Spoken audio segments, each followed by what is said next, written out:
Rightio.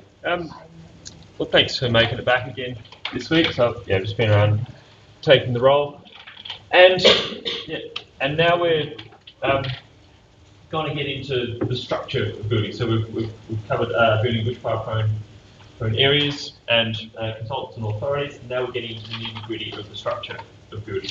So hopefully by now, through that process of doing the filing task and the OneNote, you will have all had a good look at the first research task, at least. So that's part of that exercise, is to ensure that you're jumping ahead, having a look at these research tasks, because that's going to guide essentially the things that you're focusing on. Certainly there's a lot more to building than what's included in the 3 research tasks, and I try to weave in as much as I can. But given that we have to cover so much in a very short space of time, going from single residential to multi-residential construction, we can't be as detailed about some things as I'd like to be. One of those things I could probably spend 6 months talking about is timber framing. But you'll be studying timber frame design later on in your course. Anyhow, getting into the nitty-gritty of that. Was that? I'll just say you can do another class. Yeah, do a second class. Yeah, just for timber frame, because you could. And it is a very important thing to understand, because not only would you guys be working with new dwellings, you'll be working with old construction as well, and having to knit new construction into old construction. I find it's incredibly important to have a very good understanding of timber frame construction for that, because you know where loads are going, and you know what structural impact you're going to be by making changes. But you will be studying timber framing, timber framing design, and in that you'll get a deeper appreciation for timber framing design. But we will cover that slightly today, so we'll touch on that a little bit. And then we'll also have a look at different flooring systems. Next week, the plan is to have a better look at concrete slab construction, because that's another one of those things we could actually spend a long time talking about. And also it's a very important thing, particularly for places like Adelaide that have very reactive soils. So our footings and foundations here are incredibly important components of the dwelling. And also, as you could probably appreciate, they're one of those things you can't easily go in and repair afterwards. If you make a mistake in that initial footing construction, well then that mistake is under the house and is very difficult to repair. So, we'll set into our class 1 section. So this unit's broken up into these 3 main sections: class 1, class 2, and class 5 and 6 buildings. So that's what your research tasks are based upon. So we've got a research task for each one of those sections, and in covering the classification of buildings under the NCC, you should have a broad appreciation for that now. So our class 1, that's our single residential building. Class 2 is a multi-residential building, and class 5 and 6, or class 5 is office accommodation, class 6 is a form of retail. So there are many buildings that come under class 6. So you'll see under our class 1. Now for our research project, one of the things you have to do, you have to look at services. And so it's a really simple task, is check NBN availability for the project. I don't think I need to go through that and explain that to anybody. It is a fairly simple, straightforward process. So that's fairly tick and flick. So just use this link here. So the NBN check my address, and you check the address and see what type of NBN service is available at the address and whether it's already connected or not. We've had a bit of a look at SA Map Viewer and had a discussion around Minister's Code and Minister's Specification for building bushfire-prone areas. And there's the video of Daryl Johns from CatNitchDog coming in and talking about the various different requirements for different bushfire attack levels. So that's there for you to get an appreciation of how to read the Minister's Specification in regards to the supply of dedicated water storage. for on your site. If anybody has any questions about that, by all means ask me. But those two things, I think the resources are there for you to get cracking and work out what you need to do for that address, for the research project. Beyond that, there are a host of other resources up here. Not all of those will be going through in class. Not all of those directly relevant to the research task, but a lot of them, I think, are fairly important resources. That's I guess the thing is, as a drafter, you can have some basic core skills of being able to understand the National Construction Code, be able to understand general engineering and construction terminology, and then also be able to drive Revit or AutoCAD and produce drawings. So they're your basic sort of skills you can have.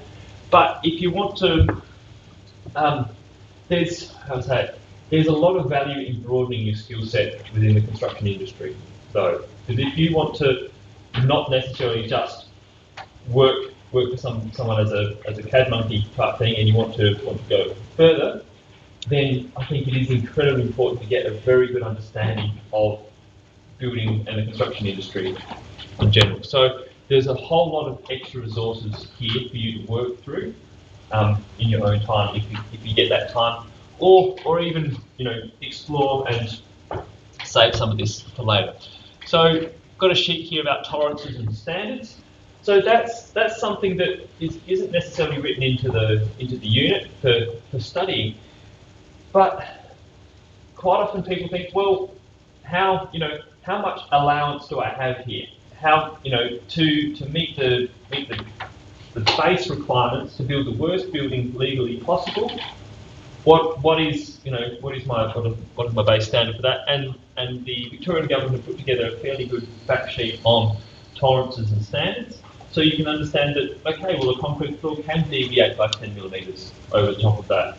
Trusses can be installed 50 millimetres out of plumb, etc. Not that I advocate for bad construction practices, but there have to be tolerances and standards within building, and that gives you a bit of a rundown of that, and a bit of an understanding of that. So if ever you're working through the design of something, you think, okay, well, how much room to play do we have here? That's a fairly good document.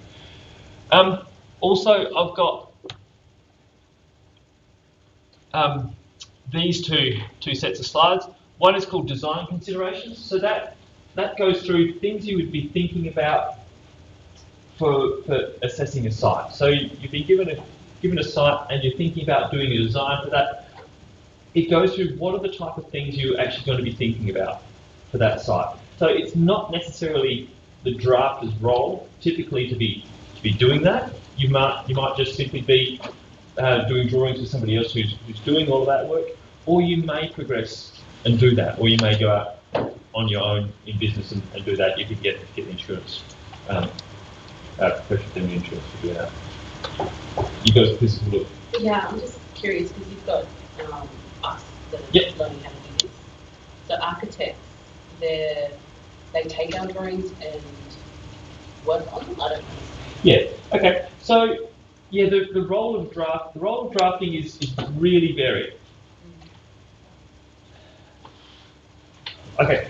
One of the major constraints, like think about the major constraints for you as drafters is the ability to get insurance. Now, professional indemnity insurance. The thing is, if you work in fairly much anything where you provide a service, and particularly in an industry like construction where mistakes can be horrendously expensive, it's important for you to have professional indemnity insurance, because if you do make a mistake, if you write, aluminium sandwich panel, Alucobond or similar, and then it costs, then you have a $10 million lawsuit later on that results from that, you don't want to be selling your family home, etc., or going bankrupt. For that, you want your insurance to pay. Obviously, in best case scenario, that never happens. But second best scenario is you're insured. To get that insurance, if you've done the diploma of building design and you've got a bit of little bit of experience under your belt, it's a fairly simple process to get that professional indemnity insurance as a building designer. Certainly if you're an architect and then you've got your architect's registration, well then it's a very simple process to get that professional indemnity insurance. If you've got your building work contractor's license and site supervisor's license, yes, you can get professional indemnity insurance through that way as well. For drafting, yes, you can get insurance, but it's not always guaranteed, and you want to have a little bit of experience under your belt to help with that, because the more experience you have, the lower the premiums are. So typically with drafters, the majority of people who have drafting qualifications end up working for other people that hold that professional indemnity insurance. So it's quite common that you may work for an architect, you may work for a building designer, you may work for an engineer. I've had someone approach the TAFE recently who does services for buildings, and he's wanting to make contact with drafters as well, because in their industry there's a real shortage of drafters coming through into that industry and people with experience. And so he's looking to take on people, train them, etc. for doing things like what they did is they did all the medical gas supply for the Adelaide Hospital. So very specialised stuff, very big projects that essentially you're working with massive drawing sets. So you're not just limited to that 10, 12 pages or so of drawings. You may be working across many drawings and coordinating with many different trades. And so there are those avenues as well for drafters. There are drafters that do civil drafting. So for all of your site works and drainage, etc. And then bunch of other drafters as well. So from here there are actually many areas that you can go into, whether it's architecture, engineering, general building design, services, civil, etc. So that's what drafters typically do. But then there are also drafters that end up being able to get insurance and get things set up to work for themselves within the industry as well as a drafter. So people just send them work, or they get work from builders, etc. and do that. Yep. I met a plumber who was very interested, because that's probably what I was going to be doing. Yep. That get your contracting license on top of that, and make sure you do your measurements right and you tell them your measurements properly. I'm like, okay. And that I think that is a good thing to do if you can. Like, getting your building work contractor's license is not an easy thing. Yeah. That is, look, there are several ways of going about that. You can do a certificate for in construction, and then follow the pathway of having an apprenticeship and so on, and getting your building work contractor's license, site supervisor's license through that way, which takes time. Or you can build up experience and then be able to sit in an interview and do that. So that's an excellent path as well, because the big difference between building designer and architect is architect can operate as a site supervisor and make decisions on the site, whereas building designer can't. So building designer, they design stuff and that's it. Whereas architects can operate on both sides, doing the design and then the site supervision stuff as well, which adds a lot of freedom. And from here, I suggest it's also good to just continue your study further on as well, in doing various different bits and pieces, because drafting can lead into so many different construction avenues. We've got some highly successful people that work with very major projects and coordinate very major projects who started off in the drafting and design field. So what we're going to be looking at today, we're going to be getting into structure. Now, as I mentioned before, so there's a bunch of things that we won't necessarily go through. So there's that design considerations. There's also embodied energy. So those slides are there for you to have a look at. What I can do is I can make a brief mention of what embodied energy is, because I think conceptually it's fairly simple. Embodied energy is the amount of energy or electricity that goes into the supply of a product. So if I get this book here today, that book has arrived here today, and I'm using it right now. All of the energy that's gone into getting that book here to me today to be using is what's called embodied energy. And so we have that with building products as well. Things like timber are very low embodied energy because essentially they grow themselves. Now, if we're irrigating, if we're putting water onto those trees to irrigate them, then the embodied energy goes up because we're pumping. A lot of electricity goes into irrigation. But if they're just being watered from the rain, there's very little energy that actually goes into the production of that timber. And then it's cut down, transported, dried, a bit of energy going in there, and then supplied. But because you also have, the structure of timber is made up of hydrocarbons, so which is a large part of that is carbon dioxide. There's a lot of carbon sequestration in that process of supplying timber as well. So yes, low embodied energy, but a lot of that embodied energy is offset by the carbon sequestration of using the timber. In comparison to that, we've got steel. Steel has to be mined, crushed, or the iron ore has to be mined, crushed, transported, probably to China with the coking coal as well, and used in the blast furnace to extract the steel from the slag, and then that is heated once again to form, etc., and then probably transport back to Australia for use. So very high embodied energy in something like steel, and then in aluminium it's even higher. So aluminium requires a huge amount of electricity to extract that usable aluminium from the bauxite, from the aluminium ore. So we've got varying degrees of embodied energy in all of our materials. So we've got that set of slides there to have a look at for embodied energy, but also suggest that you do a lot more research around this yourselves at home. So there's plenty of information on the internet about the embodied energy of various different construction products and materials. After that, I've got, as I said before, I could talk about timber for probably about 6 months or so. There's so much to understand about timber, and also engineered timber. If any of you have been on the Wood Solutions site, which I highly recommend you do, so if you go on Wood Solutions, yeah, you could probably be researching that for years. The amount of stuff relating to timber on the Wood Solutions site is huge, because there's a great deal of possibilities for use of timber within construction, and it's a material that's been used around the world for a very long time.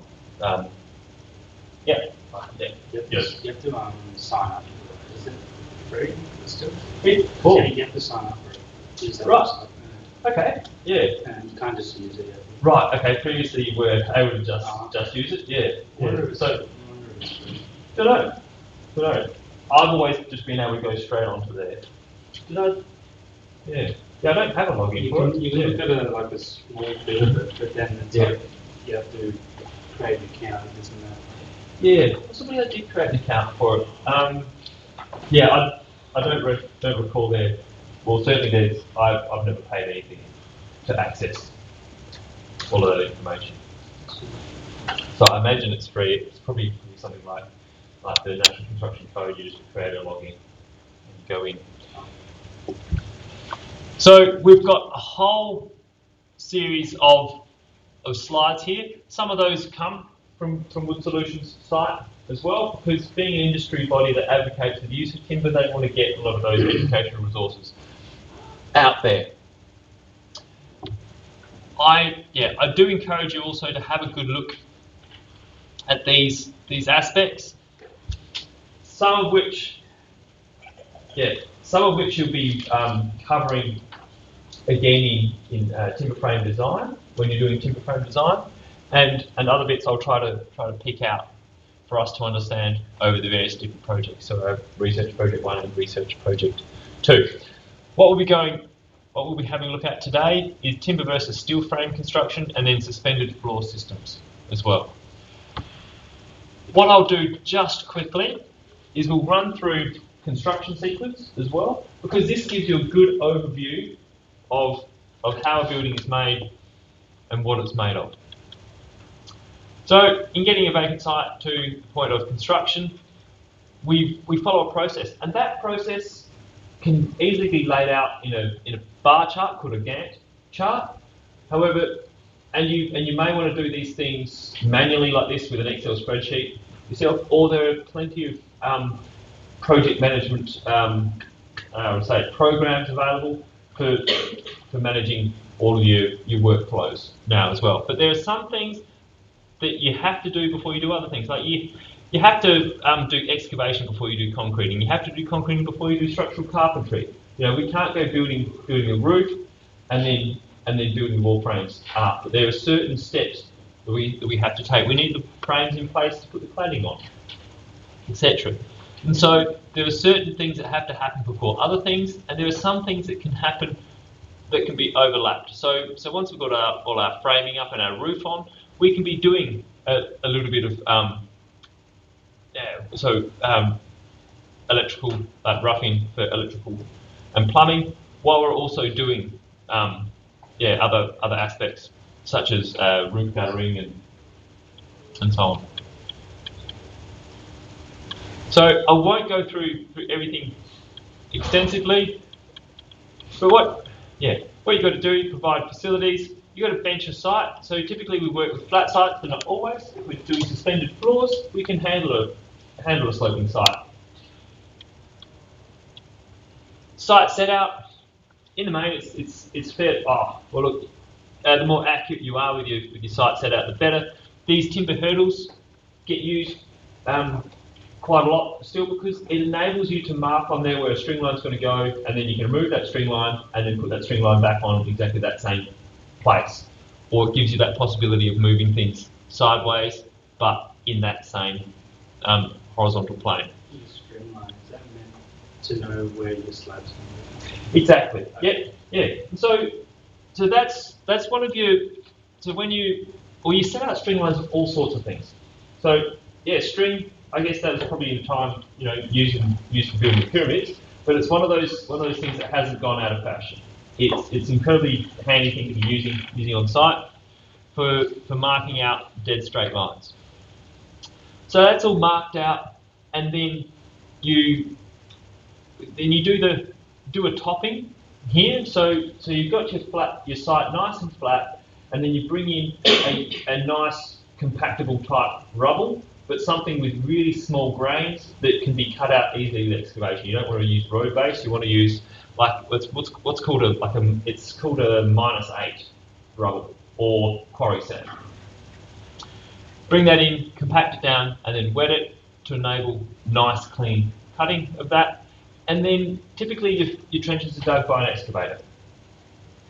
So someone's sitting on that excavator and they're digging nice trenches. When we're talking about tolerances and standards, that's one of the things you've got to realise, that excavators, like some excavators are amazing. Excavator drivers are amazing. You want to how they can be so accurate, but still, the level of accuracy with an excavator is not going to be nearly to the degree at which you draw a cross section of a slab on AutoCAD.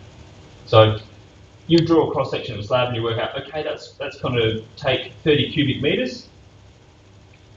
Then typically what you're going to do is add another 15% on top of that for rough bumps and things like that happen about the place. Invariably it happens. With clay it happens more than loam, but then sand you can get really nice trenches, but you also run the risk of them collapsing as well. So different soil types mean different usages of concrete, but typically it's going to be around that 15% extra beyond your simple calculations based on your drawings. Then all your steelwork goes in,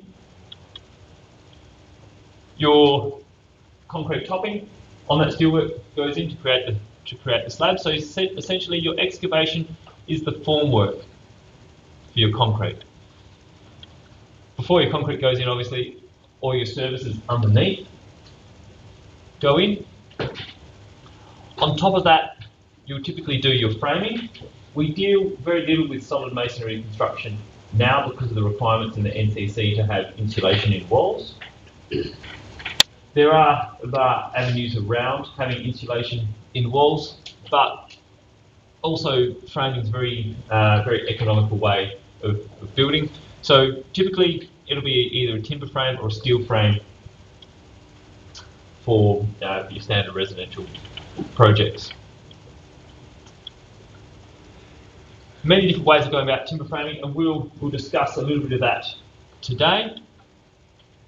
Then after your frame is in place, your plumbers and electricians come back and they put everything in through the studs and the floor joists to get it in place for where light switches and so on are going to be.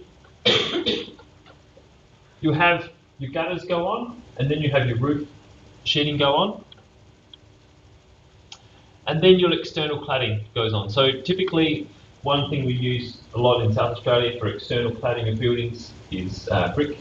So we do a brick veneer. So a brick veneer wall is made up of a timber frame and an air cavity, and then a single leaf work of brick. And those bricks are tied back into our frame using brick ties. Now, you might be doing your roof covering at exactly the same time you're doing your external brickwork. Two major types of roof covering we use in SA: tiles or sheet metal roofing. Then, after it's all enclosed and we're keeping the weather out, the moisture out, then we can start doing internal linings. You don't want to be doing this sort of thing while the building's still open, because if it gets any moisture, it can be destroyed from that. Once that's done, you can start doing your second fix, so your architraves, skirtings, and cabinetry, fixing your appliances, getting your tiling into kitchens and bathrooms, and then finishing off painting. After that, add your light switches, light fittings, etc., and then typically site works. So that's a really quick rundown of possibly 12 to 16 weeks of a very, very simple standard building project. So we're going from vacant site through to a built house. So what we'll be looking at today is primarily that framing section. Yes? I'm just saying, that's typical, that's if everything passes like all the stages as well. Yeah. So, yeah, exactly. So you've got various different hold points on your construction, and so your hold points are that your engineer will want to inspect the steel work. So you can't go putting concrete onto the steel in your footing beams before the engineers have a look at that, because otherwise you could put basically whatever steel you want in there because it can't be seen anymore, or you could tie it off badly. So you've got that hold point, and you can't go beyond until that's been assessed. Also your engineer will typically want to inspect your trenches as well. Not always, but for some jobs they'll want to inspect your trenches first before the steel work goes in. So there's those two things. But also at that time you have to notify council. Now, councils aren't as hot these days on going out and having a look at these stages, but still you have to notify them. So you have to provide 48 hours notice that yes, the trenches will be done at this day and the steel work will be done at that day. Then if you have an engineer design your timber frame or your steel frame or any form of framing, they'll want to come out and have a look at that before that gets covered up. But also you have to advise council that that's happening, particularly with roof framing. So councils will want to come out and inspect that roof framing, and you're not allowed to progress on. You're not allowed to put tiles on that roof until that roof framing has been inspected. Other inspections are for first fix plumbing. So councils won't want you filling in trenches until they've inspected the first fix plumbing. and also swimming pools. If you're putting in a swimming pool, there's another whole point there. You're not allowed to go putting any water into that swimming pool until the pool fences have been erected and inspected by council. So there are several different hold points in construction, and then in commercial construction you've got additional hold points as well. Yeah, but that so assuming everything has gone to plan, and inspectors come out and have a look at things on time, you can stick to your schedule. But with your construction sequence, it's quite often really good to allow several days grace period at certain points. I think for the initial steel work, steel fixing, it's good to allow several days grace in that, because if the initial fixing didn't happen well, you've got that chance to repair those before you're concreting. What you don't want to be doing is booking those things back to back, finding that you've got concreters lined up and trucks and supply, etc. lined up, but your steel work hasn't passed. So yeah, it's good to embed some leeway into a project. But then again, also, typically with larger sites, your holding cost on that site might be huge. You might be spending thousands of dollars a week simply on holding that site, and there's lost revenue of not being able to lease that out, and there's possibly also lost or fines associated with being late on projects as well. So your scheduling is very important, and your checking various stages is very important through the construction. But that's more about the project management side of things, which some of you might end up going into. So, assuming we've got our concrete slab down already, so we've done all our site works, we've got our concrete slab down, we'll be getting into doing some wall framing, either timber or steel. One of the major benefits of timber framing is that as drafters, designers, you can design your own timber frames. So what you'll be doing in Assess Timber Frame Design is looking at an Australian standard called AS 1684, but I encourage you to get to know that standard fairly well as soon as you can. It's really handy, because that means that you can go along and you can specify this whole frame without having to employ another engineer for doing that. That AS 1684 gives you very clear instructions on how that can be done, as long as you know the basics and as long as you know how to read it. With that Australian standard, you have a whole heap of associated span tables. So tables that say this is how large this piece of timber needs to be for this particular span and in this particular situation with this particular load on it. So I can determine, okay, that piece of timber, that has to be a 140/45 based on my span tables, and then that's how I specify that one. So that's a lot of flexibility and freedom that you have as designers, is to go designing your own frame, and you can work back and forth with the client a little bit about certain trade-offs between economics of build and what they wish to achieve out of that. Because basically, the possibilities for building are almost endless, but a major constraint on that is how much money do you want to spend. You can have massive open areas, but typically that will require very significant support and expensive construction processes. So that's one level of freedom that you have as drafters and designers, is to be able to design those structural elements in accordance with AS 1684. With steel framing, you don't have quite that freedom. So steel framing,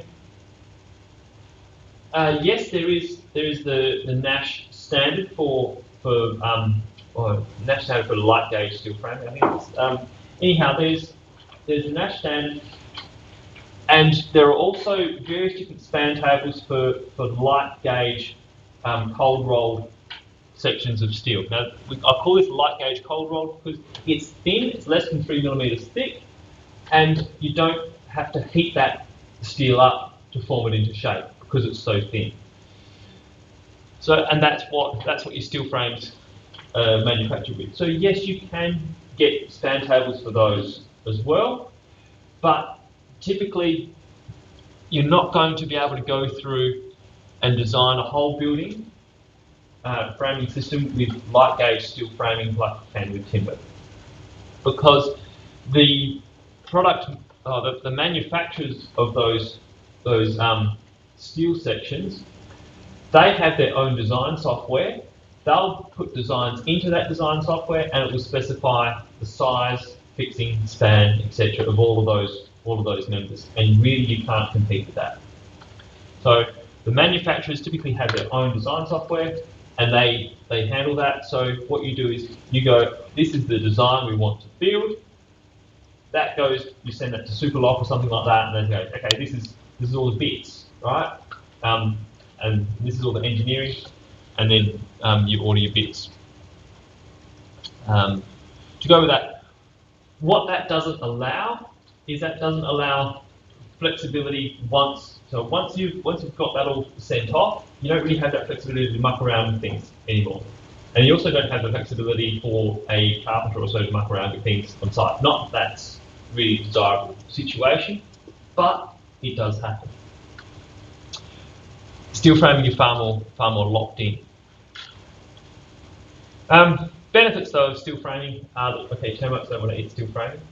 That's important. Look, you can still have timber architraves and things like that that termites want to eat. So it's so steel framing is never a panacea for complete protection of your house, but there's some benefits in that, and super quick and easy to put together as well.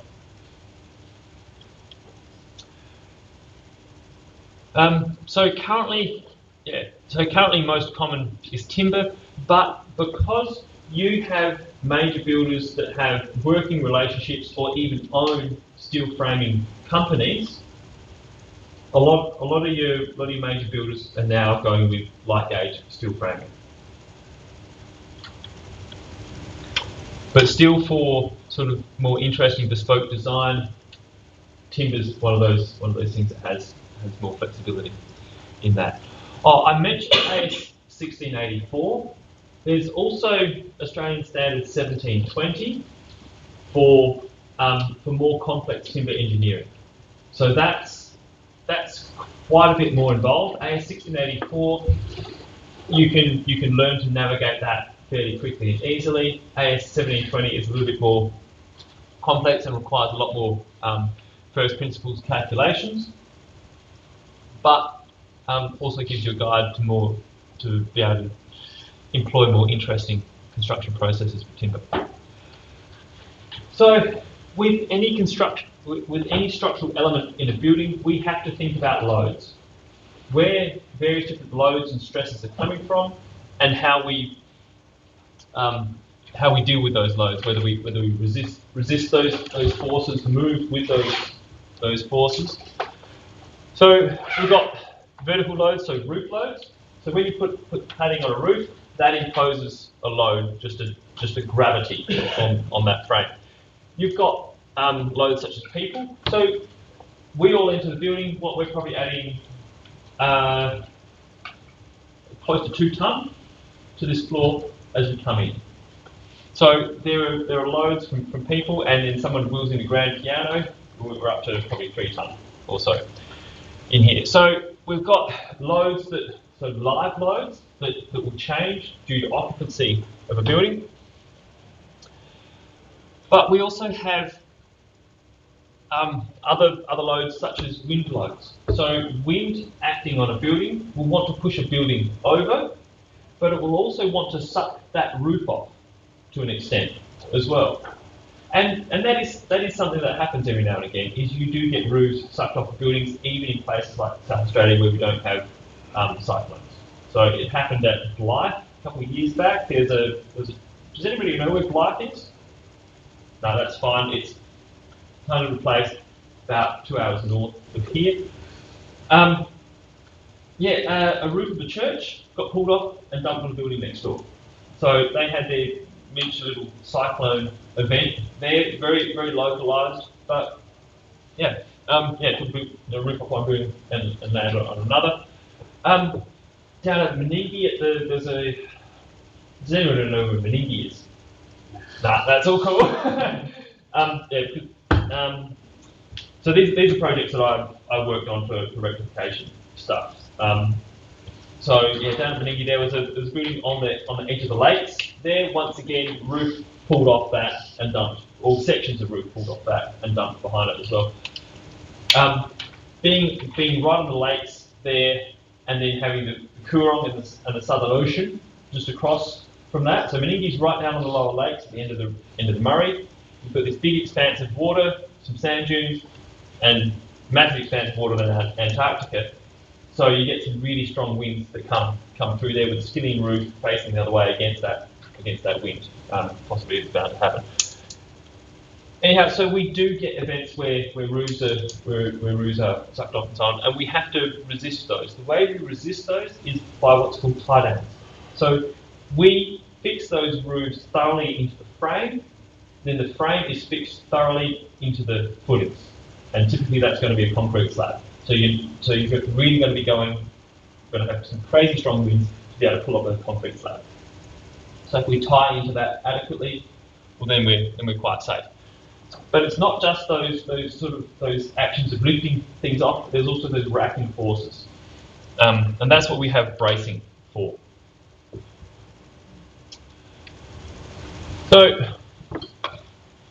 So walls used to support or resist loads are called load-bearing walls. So we can have a load coming down from the top, or we can have that load from wind. And so they must be strong enough to resist the forces in the wall, and all those forces transferred to footings. As I mentioned before, you can size up all of your pieces of timber for your framing through AS 1684 and the use of the span tables there. But not all timber is created equal. So one of the species of tree that we use significantly for construction in South Australia is Pinus radiata, or radiata pine. We have a lot of that grows down in the southeast. It grows quickly, it grows very uniformly, and it can be very reliable and decent sort of fixing into it. Because we use Pinus radiata a lot, typically the most common table you're ever going to refer to for your timber span tables is what's called MGP10. So that's machine graded pine with a stress grade of 10.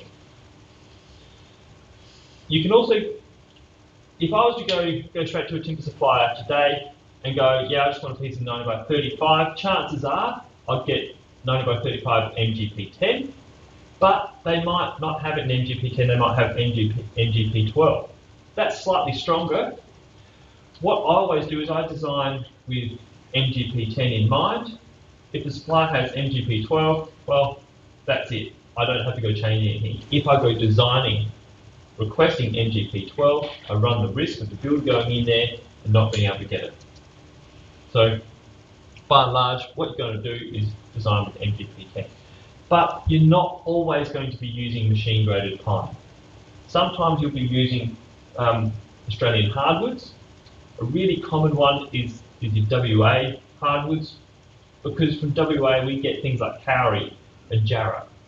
And if you're going to be working with recycled timber, you're going to be using your WA hardwoods table a lot, because you're going to be working a lot with jarrah. Beyond that, if you're working with recycled timber, you might come across a timber called Oregon. So Oregon is it's a timber which is it's a softwood, so it's a bit like pine, but it's lighter for its strength, and the fixings it fixes really well. Like fixings bind into Oregon really nicely. It's a bit splintery, but that will typically be of a stress grading of F17. So far we've talked about MGP. So you've got a stress grading called MGP for pine, but then for all of your other timbers, you've got a stress grading that's an F grade. An F17 for stuff like Oregon, F27 for things like Jarrah.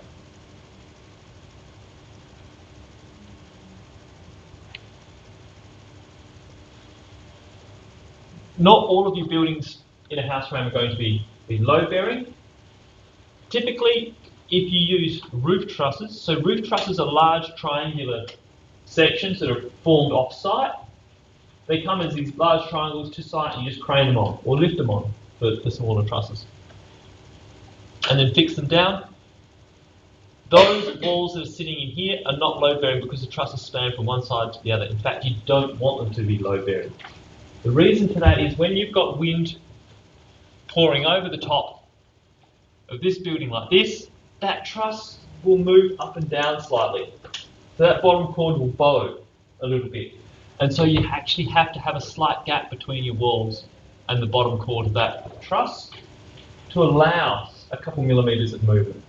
And then you fix those walls to your trusses with little angles that have slotted nail holes in them. So you nail them, but the nail holes are slotted and it allows that slight bit of movement. It's an imperceptible amount of movement. Typically you won't be sitting in your house watching the ceiling do this. If you are, then I'd probably get that checked. But they do move ever so slightly. Also what you want to do is, with your internal linings, is fix your cornice to the ceiling and not to the walls.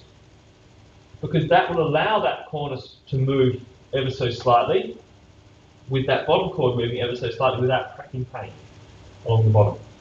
So once again, there's an imperceptible line of paint work that will allow that to move, but you don't want to fix them to both faces. Because if you do, then you start getting tearing along that edge.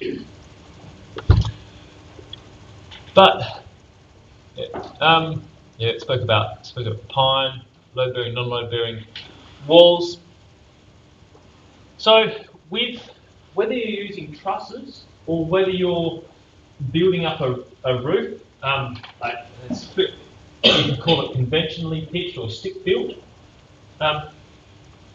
So this building that we've got over here, and I apologise for the students at home that can't see the frame that we've got in the class here. But this one is built from various different pieces, all brought in and built on site. So we've got a whole heap of rafters, underpurlins, strutting beams, hanging beams, joists, etc., struts that are holding this roof up together. So that one's built on site. So all these bits of timber arrive, chippies are chopping them off at various different angles and lengths, and then putting that together on site as per the design that you've come up with in the office. There's that possibility, or there's the possibility of all of these sections arriving as really big triangles, already manufactured in the factory, and then they're lifted on. So they're trusses. So two different approaches. This conventional pitched roof or stick-built roof enables a little bit of flexibility, a little bit more flexibility in design, and a little bit more variation on site. But trusses enable quite large spans from small pieces of timber. And typically, this stick-built approach used to be the cheaper way of building roofs, but now trusses are becoming so cheap that typically you're just going to use trusses. So you design a roof and send that off to the truss manufacturer, and they'll say, oh, that's $2,000 for all those trusses. There you go. Right? Really, much cheaper approach than paying several carpenters to be working through on site with their various bits and pieces.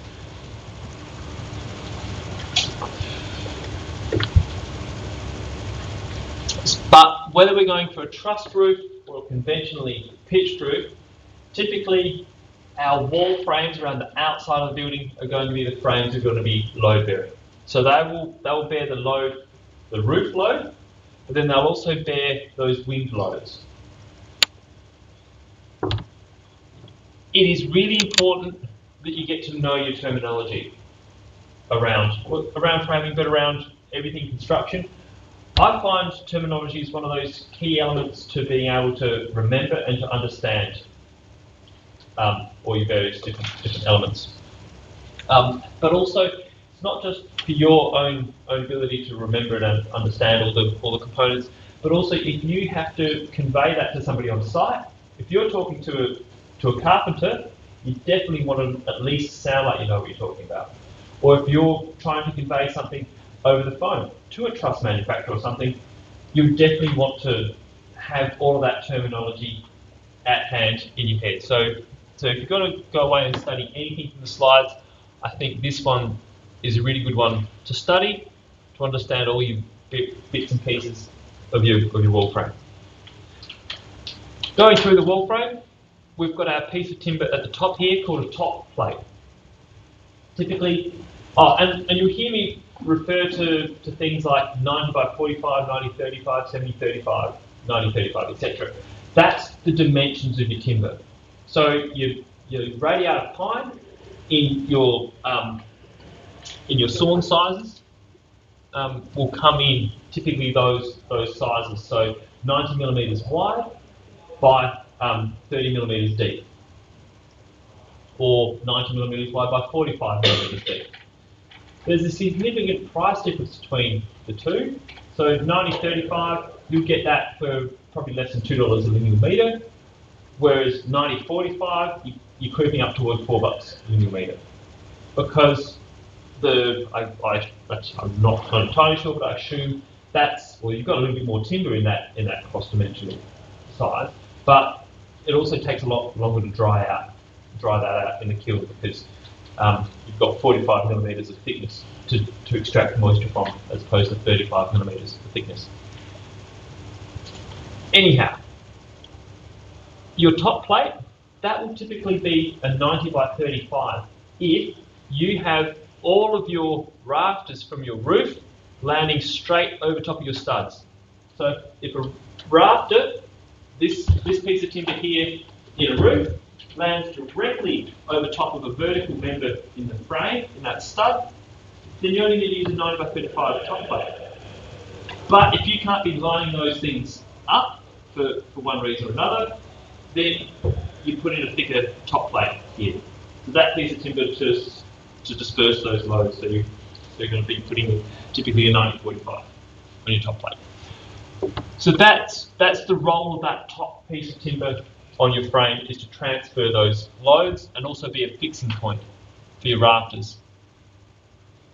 I mentioned before tie downs. So we want to be fixing our roof to our walls. The way we fix our roof to our walls may be that the rafters are fixed to the top plate and the top plate is then fixed to the studs, or we might bypass that top plate and use a strap going over our rafters fixed either side of those studs. So that's our top plate. Yeah, I've just been mentioning studs. So the ones, your common studs, the studs that are all the same size and at 600 millimeters apart, or 600 millimeter centers, they're called your common studs. But we also have studs at the side of our openings, so they're called jam studs. When you have a very large opening, you have a lot more load onto these studs either side of that opening.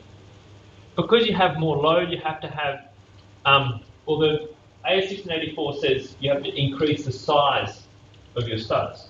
But what you actually do is you just put studs next to each other. So I mentioned 90-35 is going to be less than $2 a linear metre. So it's actually a fairly cheap thing if you go, oh, well, let's just chuck extra studs in there. So you're putting extra studs in there and nail laminating them. But some size of openings, you don't have to put in extra jam studs. But in the main, it's quite good practice, because it means it's really easy to fix your lintel there on site, because you can trim this stud off short or notch it out, and that lintel, this piece of timber across there, can fit into that first jam stud really nicely and just be locked into place. So although AS 1684 doesn't say that you need to do that, it's really good practice anyhow. And so a common note that we would have on our drawings is double studs through all openings. Straight up, just because it's good construction practice, not because it's necessarily required. Sorry, is the jam stud just a normal common stud just put next to another one?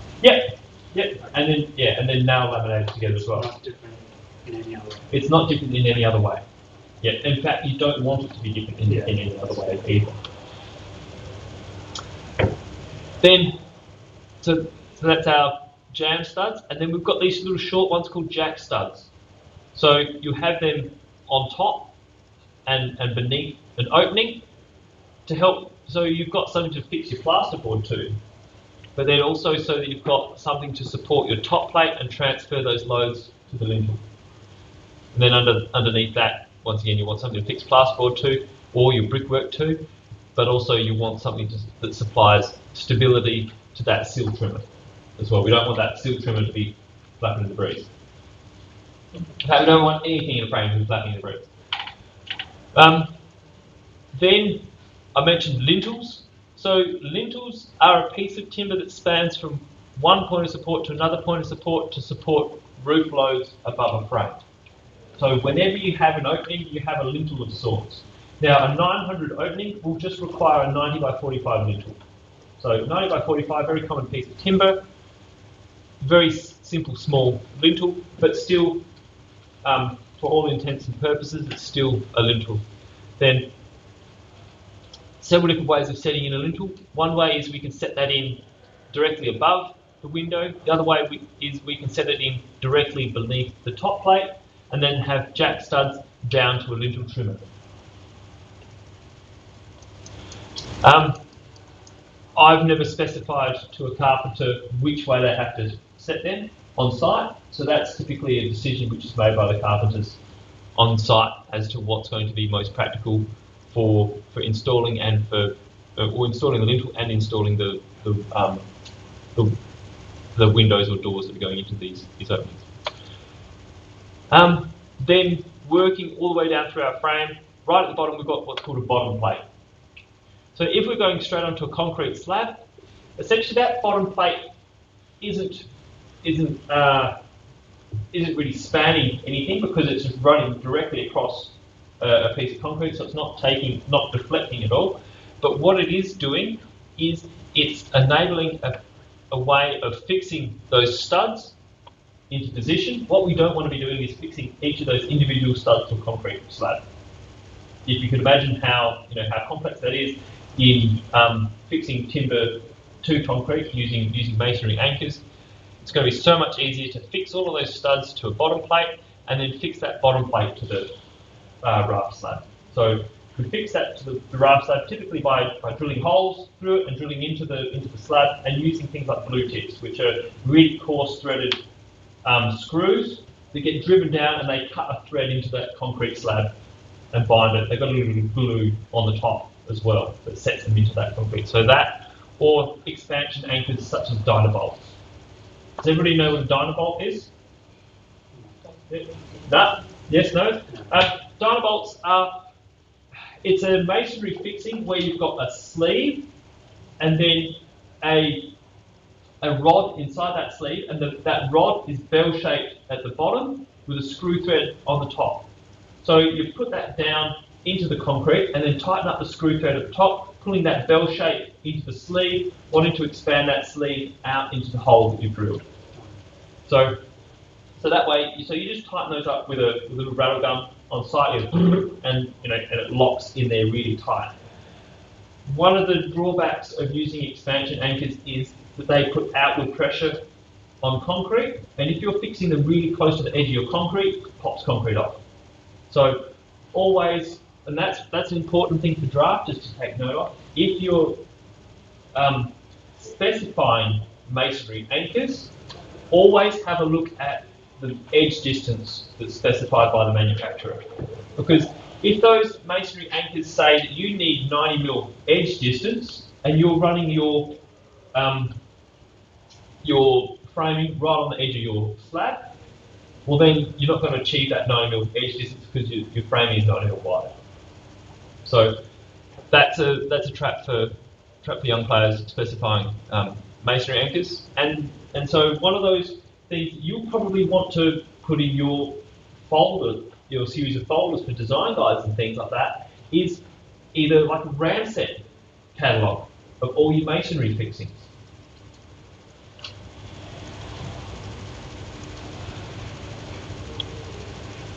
So, last thing I haven't mentioned about this timber frame is the bracing. So we've got wind loads wanting to push that building over. Now, it's not going to be doing anything to that concrete slab underneath. That frame is going to rotate from that concrete slab when we get really strong winds on there. To resist that rotation, we've got either sheet or strap bracing. So AS 1684 gives you all the guidelines for determining what those wind forces should be on a building, and also how much bracing you need to have in that building. So you can work through that. I don't suggest you leave this class today, get AS 1684 and go designing bracing based on what you learn in this class. In fact, I don't suggest you go and do that when you finish this study either. Because it's quite an important structural component, it is very important to get it right. There can be some little confusing bits and traps within the Australian standard for designing that bracing as well. So spend time with it, get to know it, get confident, and then start using it. But what's the other Australian standard at the time? AS 1720. Yeah, so 1720. That's more for your for your timber frame design, which is outside the constraints of AS 1684.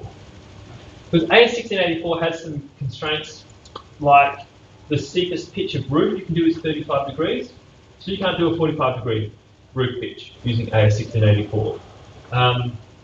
It's got some limits on the room sizes. So for N2 wind speed, the largest room you can have is 9 metres, because you have to have bracing spacings at 9 metres or maximum. And for N3, it's cut down to 8 metres or something like that. So there are limitations within AS 1684. And if you want to step outside those and do things which are more confusing for what your client wants, well then AS 1720 is good for that. Yeah. At the top left-hand side of that bracing, the cross bracing, what is that bit of wood?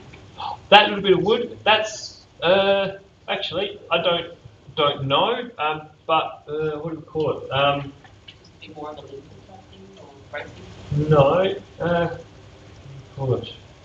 No, can't think off the top of my head. But what I guess what that's doing is that's providing a little bit of support in between your studs there. So that's blocking. It's a blocking piece to transfer those loads between studs. You have to put blocking in for all of your corners here, for where you've got your stud clusters in the corner, and you put blocking in there. As far as I know, I haven't seen any requirements for having to have blocking in the top of bracing. But that was a really good observation. I haven't actually even noticed that blocking in there before. Yeah. But how to say? Yeah, your two major forms of bracing: strap bracing or your sheet bracing. With your strap bracing, and it's in AS 1684, it's referred to all your different types of bracing. So you can have type A bracing, which is just a single strap, type B, which is 2 straps, and that type B, that will give you 1.5 kilonewtons of restraint per linear metre. Now, if that's, that's fine at the moment. I don't expect you to understand that, but wind force on the side of the building is measured in kilonewtons, and you have to resist that. Using that type B gives you 1.5. Now, if I also add some straps from this stud over the top to the other side like that on both the top and the bottom, then it becomes type D bracing, which gives me 3 kilonewtons of restraint per linear metre. So I've doubled my bracing capacity by adding some extra little straps. So that's a thing to be aware of in your AS 1684. But then with this sheet bracing, for example, I might be able to get 6 kilonewtons of restraint per linear metre from that bracing. So there's a company called Edger that do OS brace. Another really good thing to chuck in your file. Edge OS brace, you can get 6 kilonewtons of restraint from your bracing panels, and it's about $20 a sheet, so it's quite cheap. Wouldn't the sheet just pick up the wind, just like knock it all over? With... No, because that sheet, you nail that to your studs at typically things like 80mm centers. So you're firing lots of nails in there.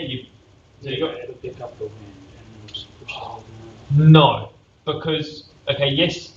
Well, we don't want wind going to frames anyhow, regardless, because once a house is built, it'll have external cladding on there. Oh yeah. That's one of the. Do that like in the early stages. You put it there.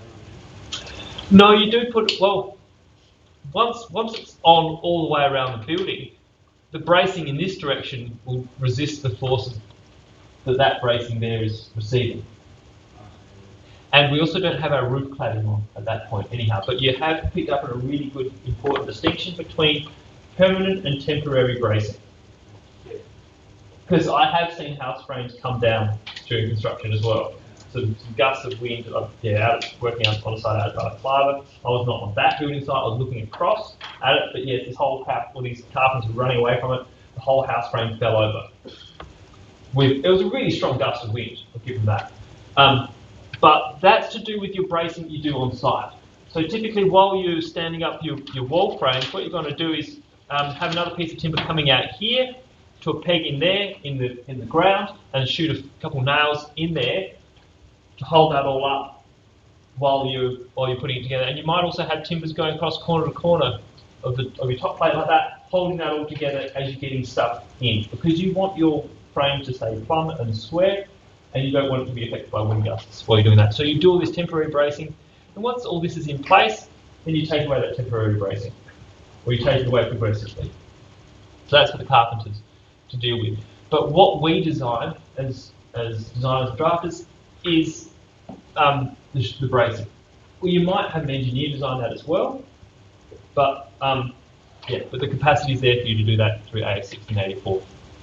So that sheet bracing, that can get 4 times the amount of restraint per metre as your simple strap bracing. Which is what I wanted to illustrate there.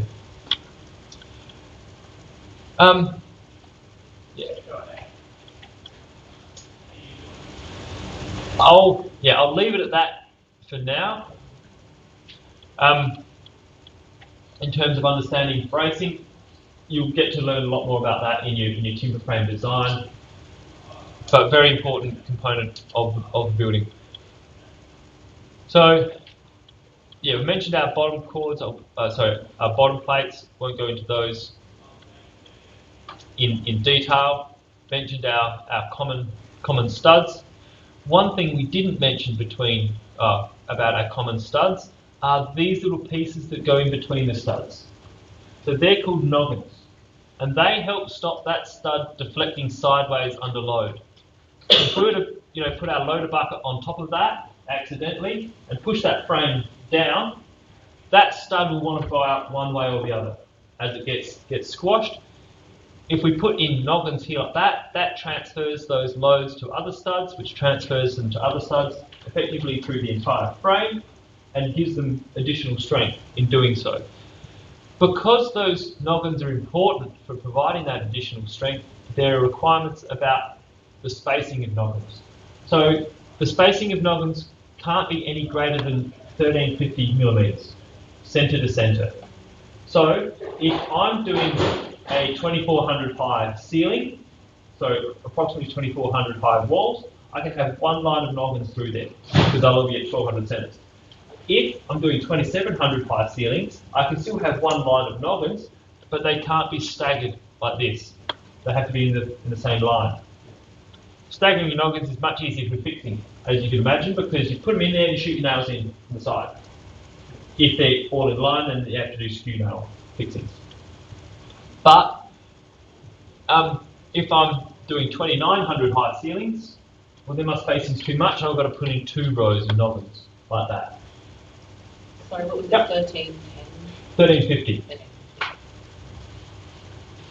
is your maximum spacing for them.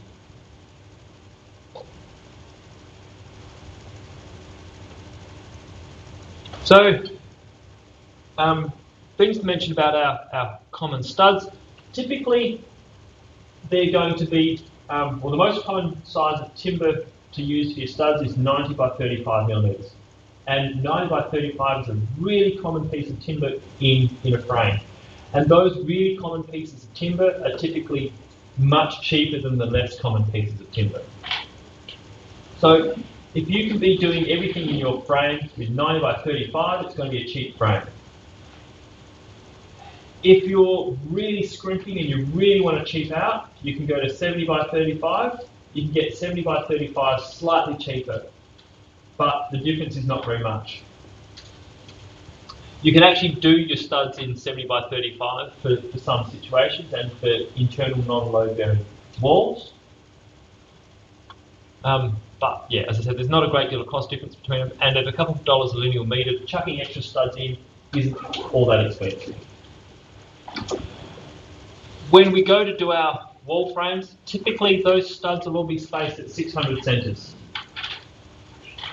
So when we space something out, we don't measure it from face of timber to face of timber. We measure it from centre to centre, and that's the way you go drawing things as well. Is that you set out all your spacings from centre to centre. That means that your actual spacing between your studs is going to be 565 millimetres.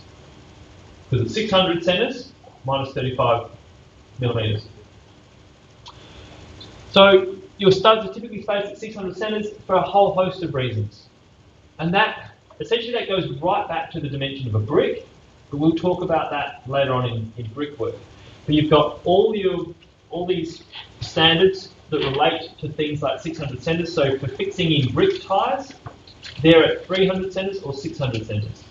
For plasterboard, we'll buy plasterboard typically in sheet sizes in increments of 600 millimetres. So 2,400 long pieces of plasterboard, or 3 metre long pieces of plasterboard. So 4 lots of 600 or 5 lots of 600. So all of our sheeting products come in those 600 millimetre increments, which means we want to set our studs at 600 spacings. Those studs, those distances are not always divisible by 600. Another trap for young grafters is that what you don't do is just and work out, okay, this is how many, I need 8 studs in there, and you just divide it by 8 and set them out like that. Because the carpenters will go, yeah, nah, we're going to set that out, that first one out at 338 or something, and then 600 from there. They don't want to have odd spacings of studs. They want to have their spacing of studs at 600, and then every now and again there's going to be an odd spacing every now and again. But that's also important not just for your plasterboard fixing, which comes in 600 millimetre increments, but that's going to be important for where your rafters land. So you're going to design your wall frame kind of at that same time you're designing your roof as well. You think about these things all together, and then also you think about your floor framing together with your roof framing and your wall framing. So what we want is we want loads that pass through that same vertical location in a building. We want our rafters, go over our studs, which are straight over our floor joists, for example. We want that to line up vertically. So you're thinking about the whole thing when you're doing this. So for that reason, typically studs are going to be at 600 centres, rafters are going to be at 600 centres, and floor joists are going to be at 600 centres. And they're all going to line up with, every now and again there'll be an odd one. But that odd one is the same as what's happening above and below. One reason we'll deviate away from 600 centres of studs is when we're doing wet areas.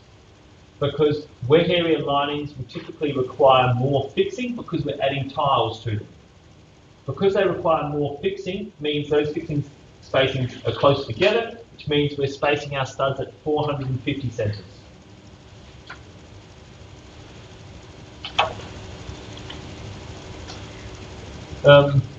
Spoke about those. Studs supporting concentration of load. So you can work through AS 1684 to determine how many studs you need in a cluster to take a concentration, a concentrated load, and you have to do that. But as I mentioned before, studs are cheap, and so quite often it pays to be conservative there and put in extra studs.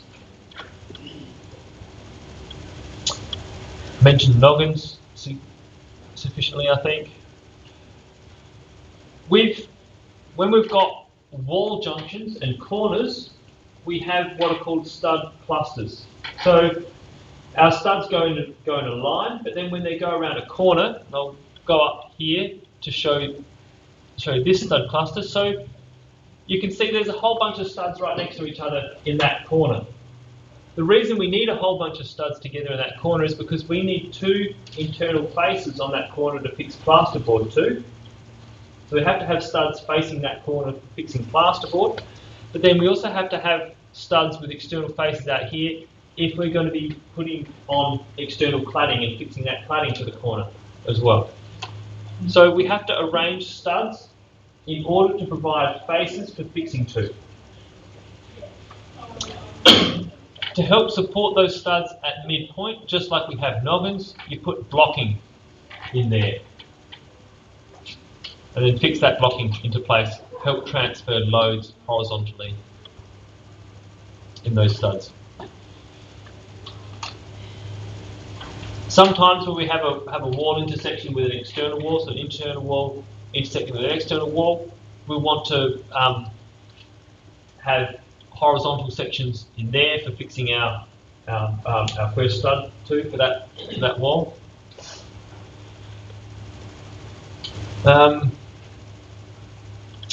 Noggins for those. Lintels.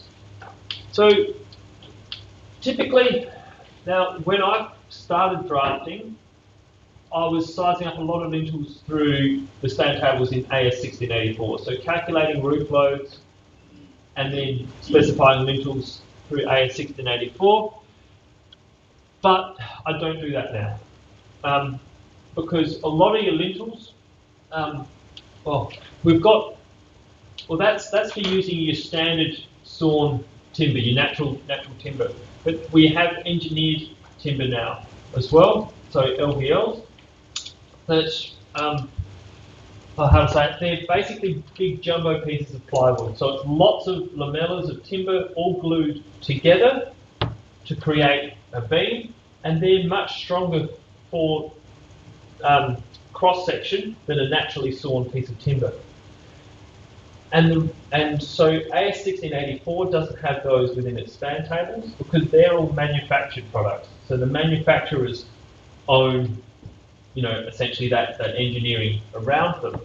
But because they're much better to use than your standard sawn pieces of timber, and manufacturers want you to be specifying their product, they make it very easy for you to do so. One company based in the southeast, so produces a lot of pine stuff, also supplies a lot of timber locally within Adelaide, is Carter Holt Harvey. Carter Holt Harvey have put together a program called Design It, or Design IT, however you want to say it. That Design It enables you to put in your parameters of what span of roof pitch, all that sort of stuff, put in all those details, things you should know about the building, put all those in there, and then you put in your span of your lintel, your opening size, and it will tell you what size lintel you need. You can also use that Design It program for just your naturally sawn pieces of timber as well, but if you know the span tables quite well in that process, it can be quicker doing the manual process for a lot of your sawn pieces of timber. But for your lintels, you have to use programs like that, where the manufacturer will specify what size LVL you need for a specific opening. So I think that's probably a good one for you to download and have a look at, is Design It by Carter Holt Harvey. Have a muck around with that. So that helps you design your lintels. A bit of a flash in the pan thing was using steel lintels for a while when I was starting out, but with the advent of these LVLs, yeah, people typically use LVLs as their lintels. LVLs, so laminated veneer lumber, also gets used a lot now in roof framing for if we've got to have really big pieces of timber. So you can see this roof here, some really big bits of timber in there. Well, they're tiny in this, but to scale, that would be a decent chunk of timber, a very expensive piece to buy from naturally sawn because we're using half a trunk to do so. Typically, they're being replaced by LVLs as well because LVLs are made of all these scrap bits of timber, all glued together, so don't have to have big trees that they come from, and they're much stronger per volume of timber, so they can take really big loads and fit into tighter gaps. That's the other reason why you use LVLs for lintels as well, is because often you've got a scenario whereby you might have a really large roof coming onto this wall frame, so you need to have, let's say, if you're doing that with a naturally sawn piece of timber, you might have a 300mm deep piece of timber there. But your window head height is 2100, your ceiling height is 2400, you only have 300mm in this entire space, hence not enough room to fit a naturally sawn piece of timber in. So you put an LVL in, which is like 240mm high or something for the same load bearing capacity. Does that make sense? Yeah. So that's another trap for drafters. Actually, is knowing, does that piece of timber I'm specifying actually fit in the space? Because you don't want to be finding that out on site.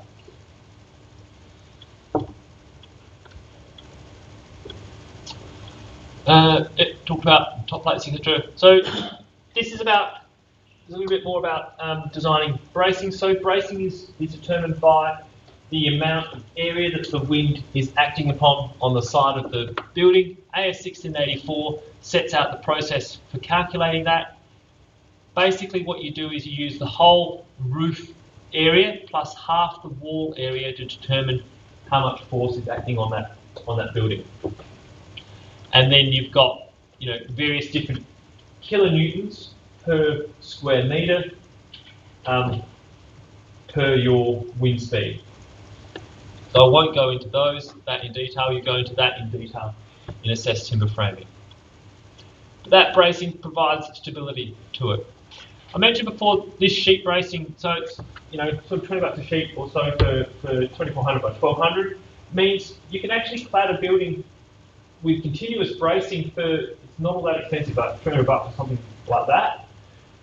And that's one of the things I prefer is to go a little bit over the top in your if you have that option, or if you're doing a building which will require a lot of bracing in it, it's actually a nice thing to spend those few $100 extra to go over the top on that bracing, and then have really uniform continuous bracing around the whole building.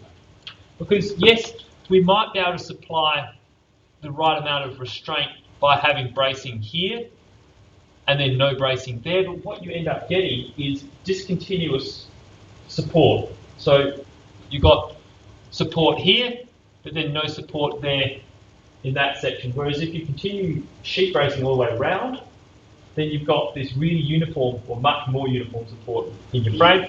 But also another thing that it does, it creates more of an airlock with your frame.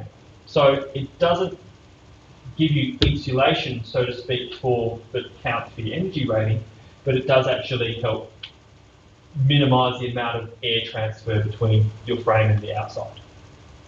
So in one action, you're bracing the building and you're sealing it up. So I tend to think that's a couple $100 well spent.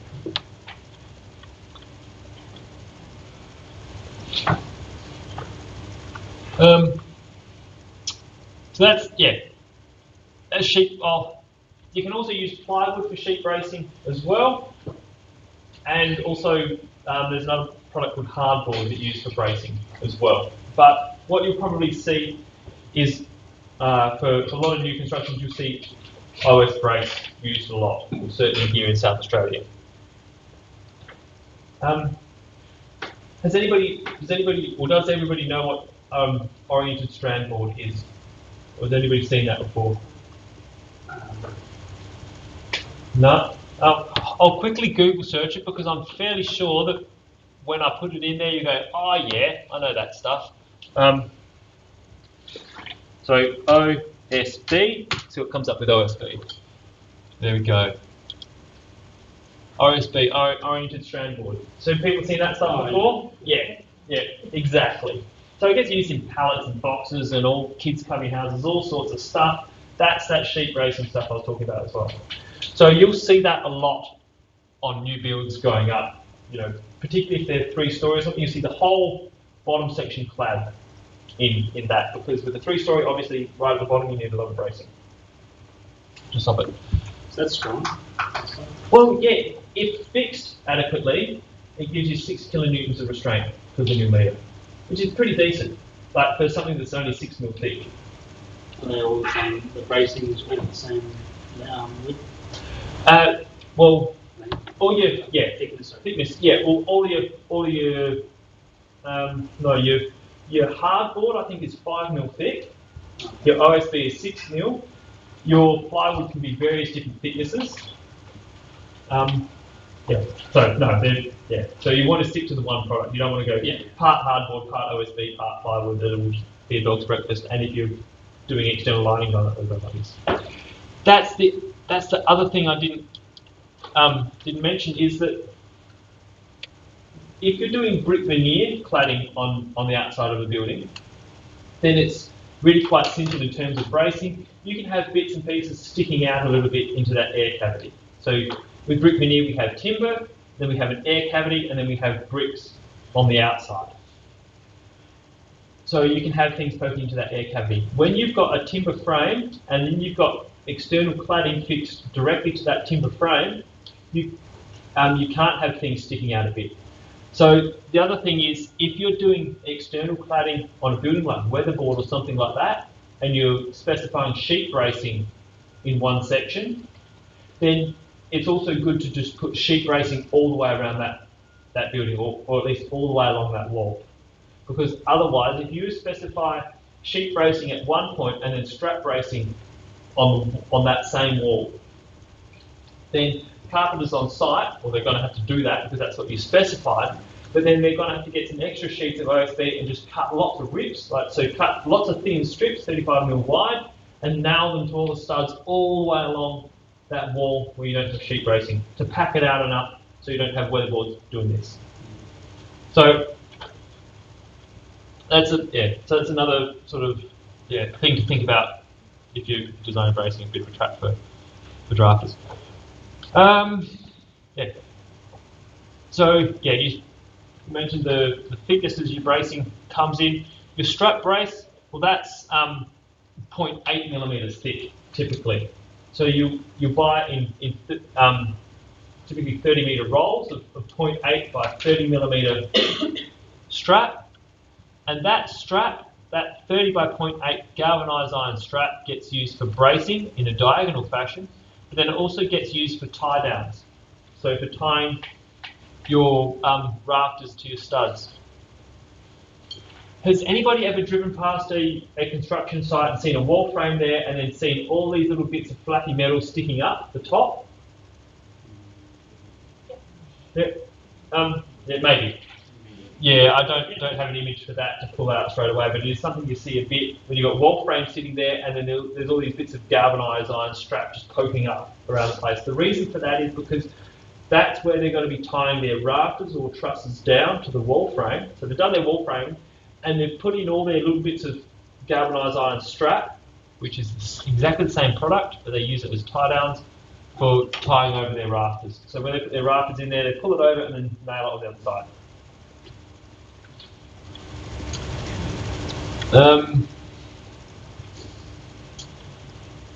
Keep working through that. So typically frames are fabricated on site. So it's a fairly old photo. Dude wearing singlet, he's got his Holden 1-tonner in the background. I think and he looks like he's working with Oregon there as well. So yeah, time's gone past. Times have changed. Yes, times have changed. And look, if you're the astute observer, there's timber bracing in there. So what you used to have to do is cut along a line with your circular saw, notch out all your studs, and put in pieces of timber here on an angle. So we use steel for that or sheet bracing now. But one thing that hasn't changed is your wall frames are typically manufactured on that site, so done on the slab and then tilted up. So you put them all together on site. You have your apprentice there on the drop saw all morning, just cutting bits of timber all to that same length, and then they go to the carpenter who puts them together as wall frames and they tilt them up and then fix their temporary bracing to that. But some wall frame sections and whatnot can also be manufactured in factories as well, where you've got a little bit more control over the process. You're doing them on dead flat beds, so you know that's going to be dead flat and dead straight. And then any offcuts can be easily recycled. You don't have quite the same recycling capacity on site. So it's more efficient, and is it more cost effective to do it right? It's more Because you save time. Yes. Site. Yeah. So it is a little bit more cost effective doing them in a factory than on a site. But typically it's not done because then you have to transfer these large wall frames to site, and it's really easy to transfer a big bundle of timber. So a big bundle of timber craned off a truck bed, quite simple, and then that's done on site. It's not as easy to transport a wall frame, and they don't pack down to near the same size.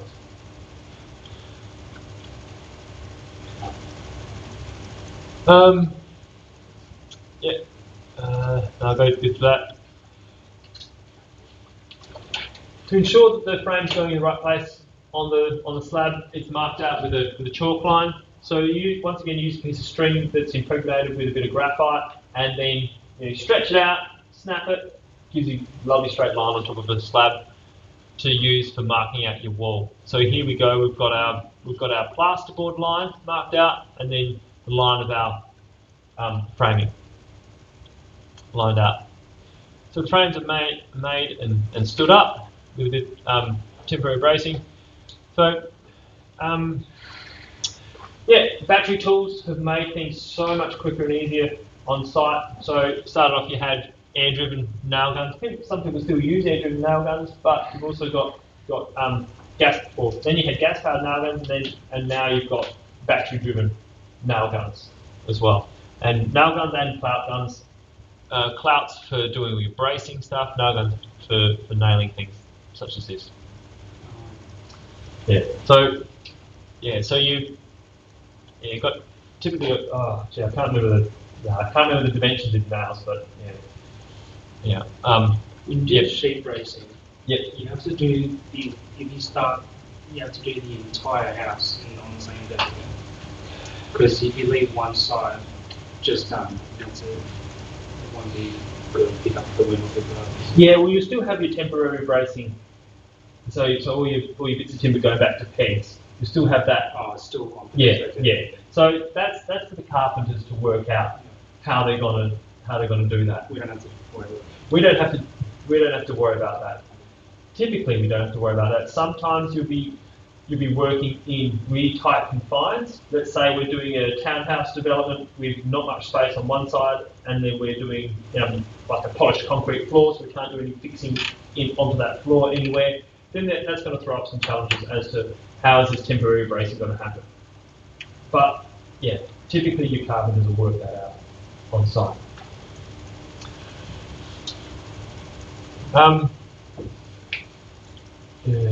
What else? Mentioned stud clusters, like the way studs go at corners. So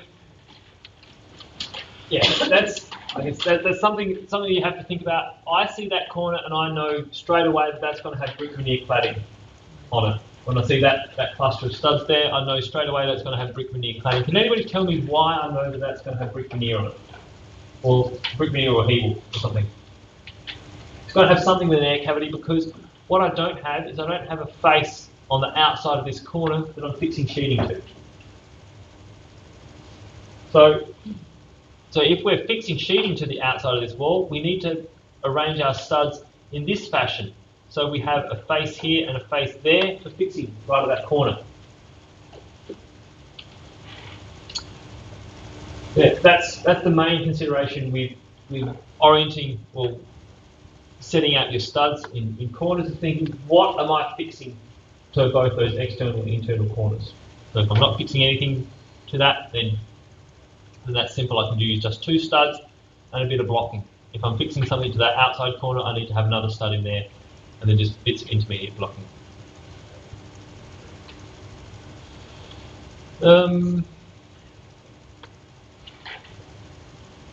So with that, I mentioned fixing bottom plates earlier on with Dynabolts, expansion anchors. So you might do Dynabolts or blue tips, one of these. Then when you're fixing your bottom plate down, or when you're doing your bracing, for example, you have to fix your bottom plate down where your bracing terminates as well, because as there's forces on that wall, it pulls on this bracing, so that's trying to pull that bottom plate off, and so you want your bottom plate tied down to your slab within 150 millimeters of where that bracing attaches.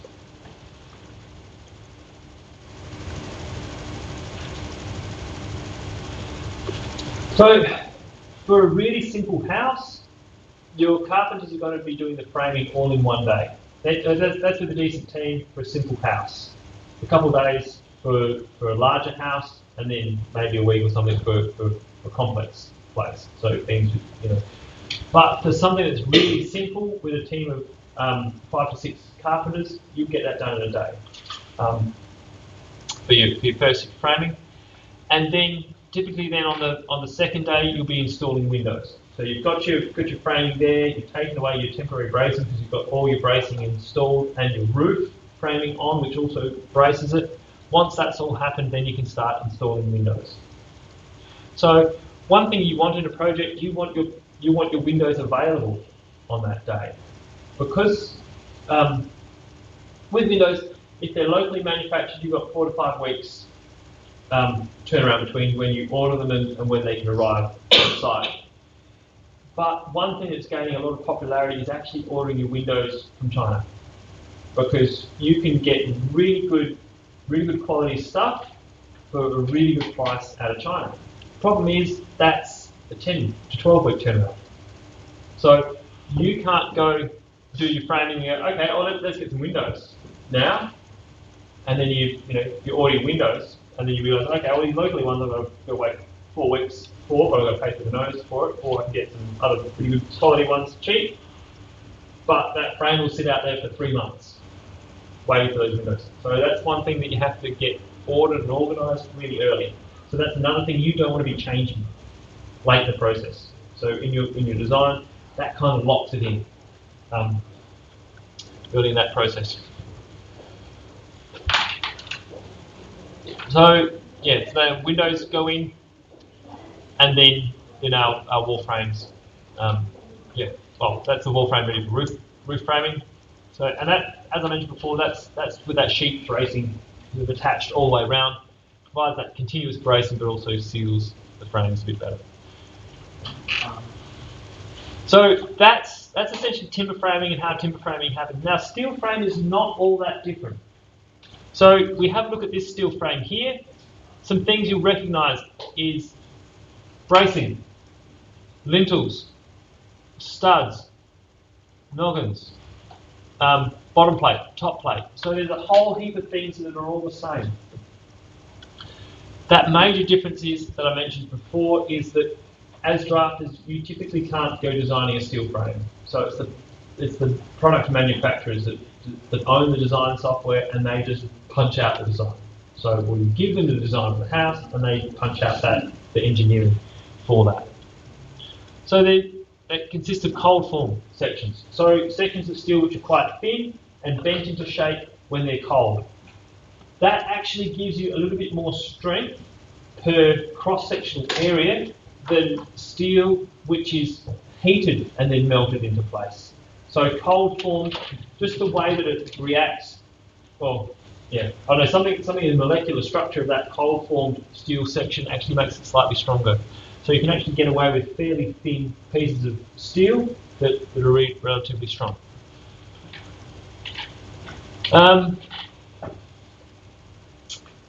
Yeah, keep moving through.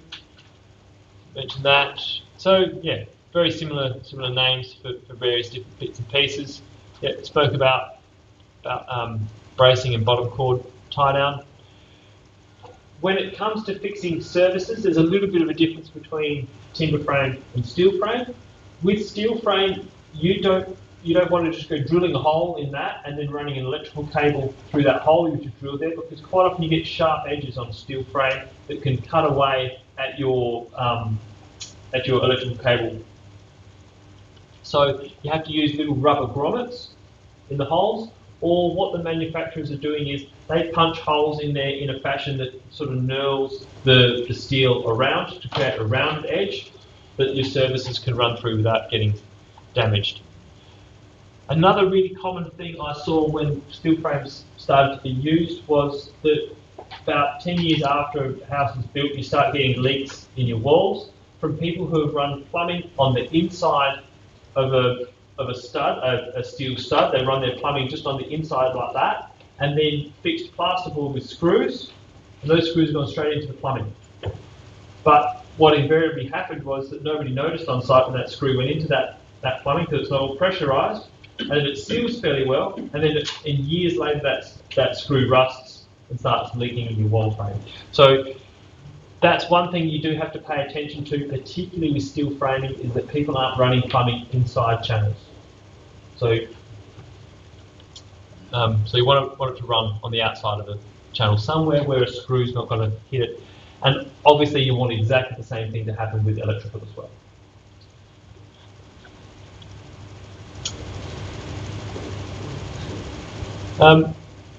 The steel frames rust. Everything will rust eventually. So yes, a steel frame will rust eventually. And because of that, because of their propensity to rust, or their capacity for rust, you can't go using them within 100 metres of breaking surf. So if you're building a house down at the beach, there might be some ability to use steel framing within proximity to the beach if it's well protected by hot dip galvanising, that type of thing. But I imagine those sort of things are too expensive, cost prohibitive, and you're better off using timber. So yes, there's the rusting issue if you're building in coastal areas or other corrosive environments. But typically, your steel frame is all enclosed within the house as well, so it's exposed to less moisture and less atmospheric moisture. So there's rust. Another issue with steel frame, which is really interesting, is that in the case of a fire, steel will collapse. So if we've got a fire in a timber frame building, that maintains its structure until the timber is burnt pretty much all the way through. So timber chars from the outside, and essentially as it chars, your structural size gets smaller and smaller and smaller, but it maintains its structure. If you've got steel, when that gets hot, it maintains its structure to a point and it softens and bends and collapses, and it's very difficult to tell when that's going to give way, when it's going to bend. So fires are less keen on entering a steel framed house than a timber framed house. But then also in timber, if you've got fire damage, it can be localised much easier than with a steel frame. So you get warping, etc. of a steel frame, which means that it affects a much larger area of the house. Also, it's getting a long time ago now. There was a really big fire down at Wingfield at an oil refining, like oil recycling. So where you got all your fat and so on, cookers and so on, go over there, gets recycled into various different things. Does anybody remember that fire when that happened at Wingfield? That was a massive fire, as you can imagine. An oil refining, oil recycling place when that burnt, gave off heaps of heat and was sort of melting the sides of cars and stuff up the road. We had to do a whole heap of repair work on all the buildings around that site with a lot of steel sheds, etc., they were all bent and buckled in. But we had one warehouse right next to that site that was made of timber portal frames, had steel cladding on the outside. Obviously, that steel cladding was really affected by the fire, but the timber maintained its structure and could be simply reused. Well, could stay in place. So that's also a big difference between timber and steel, is how it behaves with heat.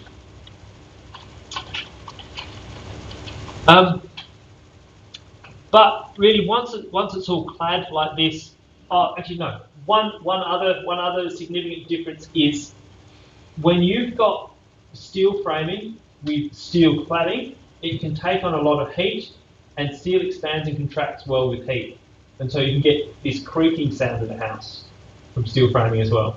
Particularly that combination of sheet roofing and steel framing, you get a creaking sound at times. But beyond those things, typically when a house is, when it's all clad up like that, you've got no idea what's in there, whether it's steel or timber. You can't tell the difference. So very little visual impact. And steel framing can be very quick and easy to put together, because you just got screws, rail gun, put it together. As I mentioned, that when you've got steel cladding and steel framing, it can expand and contract. That's one of the reasons why when you do steel framing on a residential steel framed building, you need to have an air cell insulation between the framing and the cladding. You have to create that gap to stop the transfer of heat from the cladding outside into the steel frame. One of those reasons is that expansion and contraction. Another reason is that because steel transmits heat really well, if it's really cold outside and then your steel framing gets really cold, but you're inside your house, it's nice and warm, you've got the gas heater going, there's actually a decent amount of humidity in the air, or a decent amount of water, and when that moisture-laden air hits a line in your wall where you've got a steel stud, and that line is much colder than the rest, you get moisture settling on that, and you get staining, but then you also get mold as well in severe cases. So that transfer of heat transfer of cool from outside to inside can actually cause condensation on the inside of your walls. So that's why you have to have that thermal gap between your cladding on the outside and your steel framing by a thin layer of insulation. Yep. These days in new houses, you can see many gas heating. Yes. Why is that? Is there a reason for that? Oh, that's just simply because we have mains gas, and gas is actually a fairly cheap form of heating a house. So electricity is quite expensive for that same degree of heating. In new houses, Yes. you can't find gas heating anymore. Oh, right. Okay. Don't know. Maybe the price of gas is putting people off because gas prices have gone up. Don't know. Yeah. Actually, no, probably another thing is the advent of split system air conditioners. So split system air conditioners are really cheap and really easy to install. So That's what they have at my house. yeah.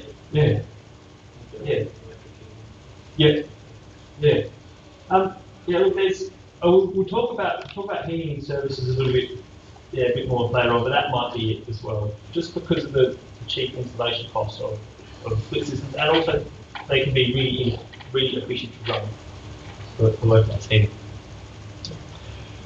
But that insulation, yes, that is partly about building comfort, but the main reason we have to have that thin layer of insulation is for health, because we don't want mold in buildings. Yes. About the windows, they are fitted after we put the walls up, or Yes. after the roof too, when it's all that stuff. Oh, you want to have the roof. You want to have the roof framing in place. Only after before- the roof. Yes, because that helps lock your wall frame. That helps brace your whole wall frame together.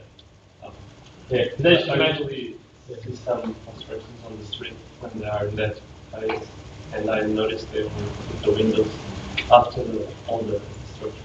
Yes, yeah, because you want that whole structure sort of bound together, locked together. Yeah, yeah.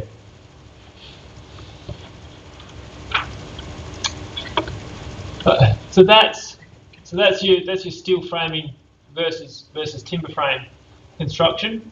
So with your first research assignment, the first bit you're going to be looking at is looking at your flooring. We've got concrete slab flooring, and then we've got two options of suspended flooring. One is timber and one is steel. So that's what we're going to look at for the rest of today's session is suspended floor systems, that comparison between timber and steel. And so after today's session, I expect you can actually get, a decent start on your research project. In fact, I can't recommend it strongly enough that you do get a start on your research project, because that's due in 1 month from now. Well, slightly less than a month from now. If you're starting that in 2 weeks' time, you're probably going to have a very busy 2 weeks following. So, got a bit of understanding now about our frames that go on top. One, if we're building in areas that have quite a lot of slope to the land, it can be a massive amount of work to be excavating, to be cutting. In fact, I should have taken a picture of this yesterday as I was going past. Right up sort of Stonyfell area, saw a place being excavated. I think they're going about 9 metres or so into the ground. It looks phenomenal. It's they're just cutting into this hill. I would hate to be paying for the earthworks, but somebody building in Stonyfell, I guess they got the cash probably to pay for those earthworks anyhow. But, at the rate of what you pay for land there. But yeah, some phenomenal excavation. But typically you don't, building on a budget, you don't want to be doing that. And a lot of your areas, sort of building the hills, etc., you're dealing with undulating land. The best way typically to deal with that is to do a suspended floor system. So that enables you to pick your whole building up above all that topography, have a nice flat floor, and also maximise views as well. Several ways of doing that. One way is to do a timber floor, and the other way is to do steel frame flooring. As I mentioned, with your timber framing, that's you've got much more scope for design and control as drafters if you're using timber over steel. And it's a little bit the same with your floor framing, but because floor framing is actually really quite simple, and there are a lot of steel floor framing manufacturers, it's a very simple thing for you to send your design to. You quite often get this scenario whereby you've got steel framing floor and timber framing upper.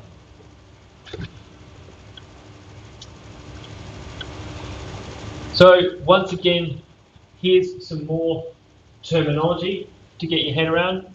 Many of these we've seen already, but, well, I've mentioned rafters, haven't actually shown you rafters before. So the rafters, they're your inclined members of your roof. Right at the end of your rafter, we want something to tie them all together at the end, and that's done with a fascia. So that's a big piece of timber that's only about 30 mil thick, so probably 188 by 32 piece of timber for your fascia that you fix your gutter onto. And then with our eave like that, that's just a standard eave that has a soffit. You have a soffit bearer tying your rafter back into your wall frame. And we've got our lintels, we know those. Our ledger, or also head trimmer, whichever you want to call it. Jack studs, we know about those. Sill trimmer, we know about those. Jam studs, etc. We've got stumps or posts, and we want to stop termites getting into them. Now, the old way of doing this, you still see people doing this. Still see people using timber stumps. If you're using timber stumps, then you have to have a termite cap on top. It doesn't actually stop termites ever getting to your house. It just means they have to build a mud nest to get around that cap. Don't they spray that green stuff on the timber? Yes, CCA, copper chrome, arsenic. Yes, there's that as well, and yeah, that's a very good termite. Yeah. They do it on stumps as well. Yes, well you can buy CCA treated stumps. Oh, okay. Yeah. Actually, I've never actually specified CCA stumps myself, and so I'm not sure if it's still a requirement to have an ant cap on top of those. Yeah, because does it like prevent them from going on it, or just prevent them from eating it? Prevents them from eating it. Okay, so they can still walk. They can still walk on it, but the thing about termites is they don't like light. They don't like daylight. So they might walk around at night time, that's okay, but they still do stuff and eat stuff during the day. And so typically what termites will do is build a mud nest. If they want to get somewhere, they build a little mud thing and they travel up inside that little mud shell that they've made. Yeah, but I won't comment. I haven't specified CCA treated stumps, but people do use them still. You may want to have a termite cap on top of them. Then those stumps, directly over those stumps you have a bearer, so that's a big piece of timber that's taking your floor loads, and those floor loads are comprised by your floor joists with your sheeting on top of it. And then a lot of this other stuff we know until we get to our ceiling. So we've got our ceiling joist, we've got ceiling joist and floor joist and trimmers. So we need something to fix our plasterboard to once we're past this ceiling joist. So we put trimmers in there for fixing plasterboard too. And it also helps stabilise this joist. Then if we don't want our ceiling joist to be spanning 6 metres from one side to the other, because that would use very big pieces of timber, we want to do this with 90-35s or 90-45s, we put in a hanging beam here that helps support those joists at mid-span, so they can use smaller pieces of timber and then have hangers from them. So that's the new bits of terminology in that one. So with our joists and our flooring system, we have our spacing. So spacing is, as I mentioned before, always centre to centre, but our span, if we're really getting technical or really scrimping, our span is from inside face to inside face of the next piece of timber. So from face to face is our span, but our spacing is from centre to centre. Also, a very important thing to understand is whether it's continuous span or single span or continuous span. The reason for that is a continuous, if I use a 90-35 for both of these, I can span between a longer gap using a continuous span than I can a single span. The reason for that, and I find it difficult to explain that without drawing, so I apologise for those at home once again, but if I've got this piece here, I've got point of support there, point of support here, and point of support there, I put a massive load on this bit here, it means that will want to deflect, which means that will want to kick up. There. But typically with our loads, we've got a load happening here, we've got a load happening there. Because we've got that happening, this load counteracts that load, which means we can span much longer distances with a continuous span than a single span. Single span will just do this when we put a load on it. And so that's the reason, and that's why there's a major difference between continuous and single span, and you have to design for that as well. And your span tables will ask you, is it single span or continuous span?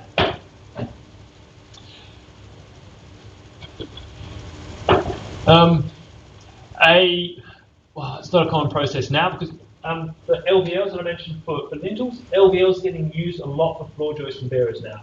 So flooring systems done entirely from LVLs because you can get really good spans out of them from a very shallow floor, which is a nice thing. That's another thing you don't want is floors which are really deep at times because you have to have your floor at least 400 millimeters, 450 off the ground for termite protection, because if your floor framing is right, if you're using timber and it's right by the ground, well then you can't see that the termites are getting to it.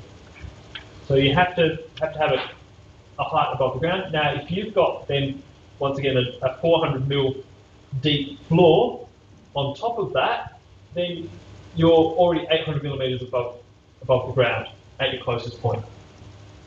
With sloping land, you can reduce your clearance to 150 millimeters within 2 meters of the edge. So there are some concessions, but basically what you want with a flooring system is that flooring system is nice and compact. So on the lower side of your house, it's not a massive step up, and then on the high side of your house, you're not a really long way above the ground. So keeping that floor system compact is a good thing to do. So LVLs are great for that. Steel framing is good for that. And then if you're building bushfire-prone areas, that height above the ground increases to 600 millimetres, unless you're doing some other things. So choose your own adventure there. Anyhow, so because we're using LVLs a lot for floor framing now, these type of issues where you have to be putting saw cuts and stuff into straight and bearers, not so much an issue now. But that was a really common thing, is that used Australian hardwoods, which once they're dried or seasoned, they've done a little bit of this. So they come to site and they're a bit wonky. To straighten them out, you do saw cuts in them and have the bow facing up so it settles down. But don't really do that now. But as soon as you do that, of course, it turns it into a single span and no longer a continuous span. So that's something. It's not really attractive drafters anymore, but you may want to be doing a lot of your designing as single span floor framing rather than continuous spans because of that. That we understand. This we can go past. This is about our Pete 500 being our universal unit of measurement for explaining various different shrinkages and whatnot. But whenever we go putting holes or notches or something like that into a piece of timber, actually, Nat, yeah, I'll explain that. But if ever I was to put a hole in a piece of timber, I'd want to put it in the centre. The reason for that is if we've got a beam goes like this, and once again, apologise to those watching at home. What I'm doing is I'll draw a beam. If I go putting a hole in that piece of timber toward the bottom of the beam, all of a sudden my effective depth of the beam is that. Or once again, at the top, the effective depth of the beam is that minus that hole. But if I go putting a hole right in the centre, then that's still pretty much my effective depth of the piece of timber. The reason for that is when I go putting a really big load on top of that piece of timber, the bottom bit of that timber, as it wants to bow like this, the bottom bit is getting stretched. So that's in tension. The top bit here is actually getting pushed together. So as you bow something, the top bit gets pushed together, the bottom bit gets pulled apart. This bit's in compression, this bit is in tension. As we get further away, or I'll draw that more exaggerated, as we get further away from those faces, the level of compression is really high here, the level of tension is really high here. But the amount of compression or tension right in the centre of the beam is fairly negligible. Because right here, it's compression above there, tension there. Right in the centre, those forces are basically neutral. So I can cut a hole in that, and still that beam works at that depth. Does that understand? Does that make sense? Yeah. Compression and tension, you'll see that in buildings all the time, everywhere. You can sit here thinking about compression and tension actions on everything. You look at that, look at these cable trays, bottom of that is in tension, top of it is in compression, except for where it's passing over this point of support there. Then the top of it is in tension, the bottom is in compression. Right. And that's one of the fundamental sort of aspects of design, of understanding engineering and specification products in buildings. Another important thing, I've mentioned WA hardwoods. Hardwood timber shrinks a lot more when it loses moisture than softwood timber because of the structure of the timber. And if you go through those extra slides that I've got on there, you'll see explanations for that. But that's another important thing to understand, is you should specify seasoned timber. If you're not specifying seasoned timber, that timber might be fairly green when it comes to site, and it will shrink. And if it shrinks, then well, you got all sorts of issues from shrinkage.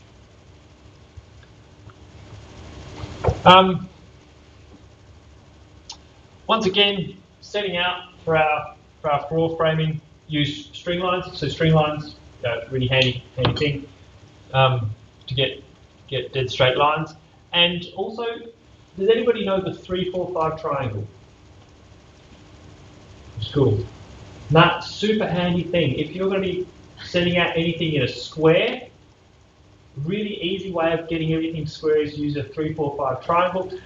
By that I mean, if I want a line to be at exactly a 90-degree angle from another one, I can measure from this corner point down here 3 meters, 3 meters there, measure 4 meters to there from that, and that means from this point to that point is going to be exactly 5 meters. So what I can do with my string lines is I set out this one at 3 meters and then mark on there, and then I set that out fairly close to being 90 degrees and have a pin with me here, and I mark that string line at 4 meters, and then I have someone hold the tape there, pull that till it's 5 meters, and pull this string line out till that distance there is 5 meters, lock it into place, and then have a perfect row. You do that, and then this is the other end of your building like that, and you've done your 3, 4, 5 here like this, and then there's a check method. You measure from corner to corner, corner to corner. And if you get exactly the same measurement in both of those, then you know it's all dead square. That principle you use for setting out all sorts of stuff on site to get exact 90 degrees.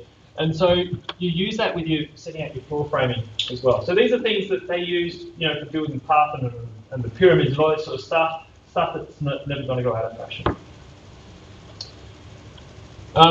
So you do the setup, then or your bearers go down on top of your stumps, and then your floor joists go on top of your bearers, unless you're trying to keep your floor framing nice and thin, then your joists go in line with your bearers.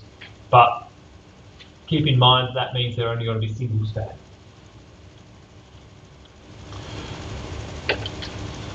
So there's the possibility of using timber for stumps like CCA, like David mentioned, or you can use some hardwoods that are resistant to termites.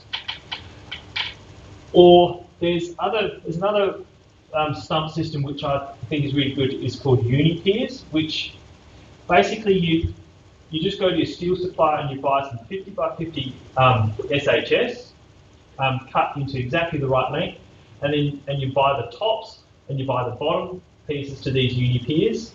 The bottom pieces are just these T-shaped bits that you fix onto concrete pads, and the top bits are adjustable with a screw top. And they fit so snugly into your 50 by 50 SHS that you don't have to protect against termites. Termites can't get in there, can't get up there. That requires that you auger a hole and then you fix those to a concrete pad in the ground. But some alternatives for concrete pads in the ground, let's say we're building something, we're rebuilding a building out on Kangaroo Island or something, and we're a long way from a decent concrete supplier. It might be a really good thing for us to specify something like a diamond pier, which is, and particularly if we're working in a sandy site, it's a concrete pad footing with holes in it that you ram galvanised tube into, which locks that into the ground. So you want fairly soft soil and you want your stone to be a long way down, but then that's a concrete-free alternative for providing a footing and locking the building into the ground, and then you can use an adjustable pier above that. You don't want to go using something like this on a highly reactive site.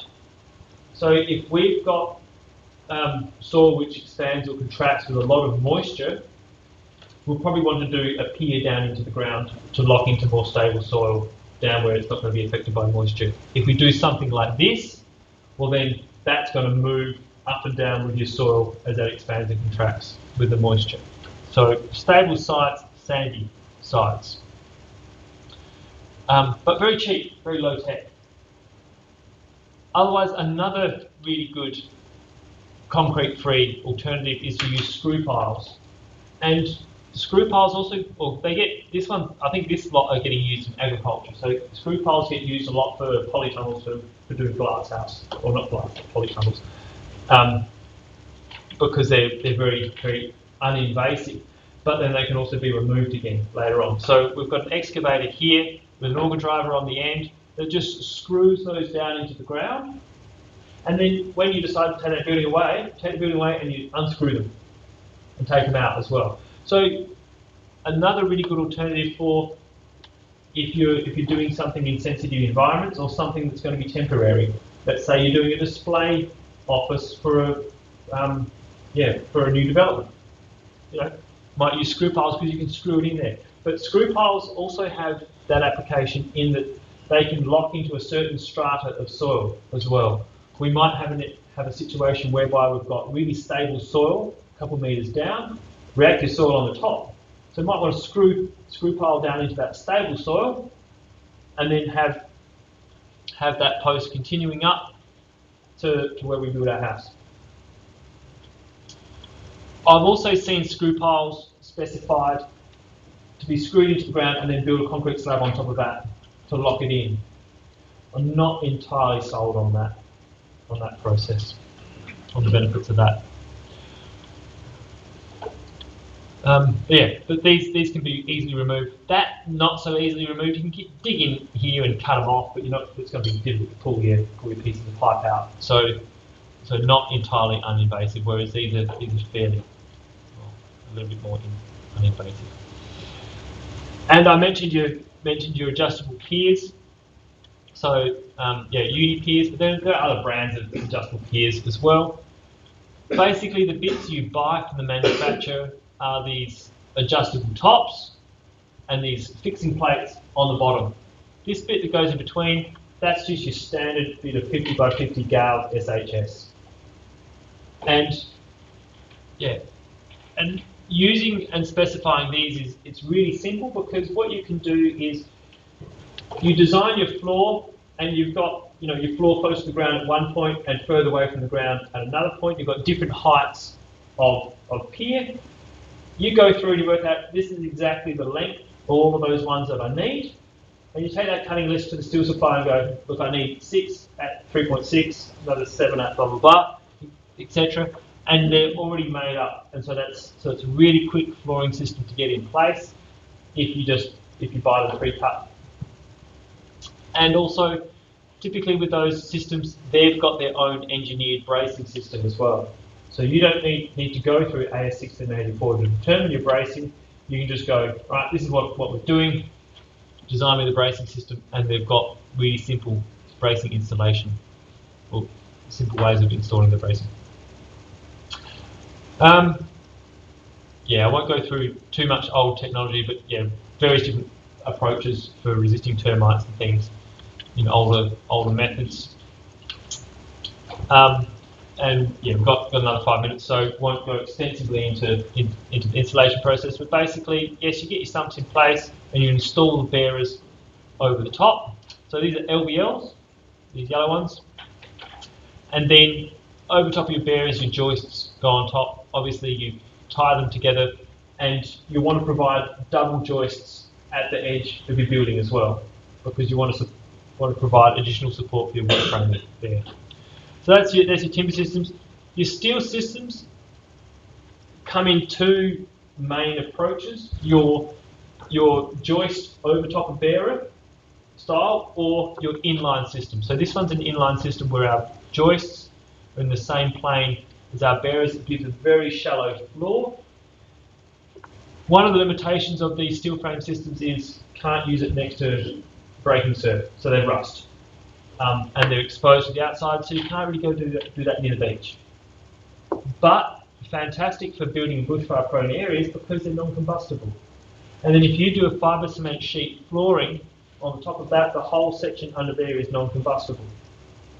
So you get around certain things for AS 3959. So really good application of these is building bushfire prone areas. Bad application is building the beach.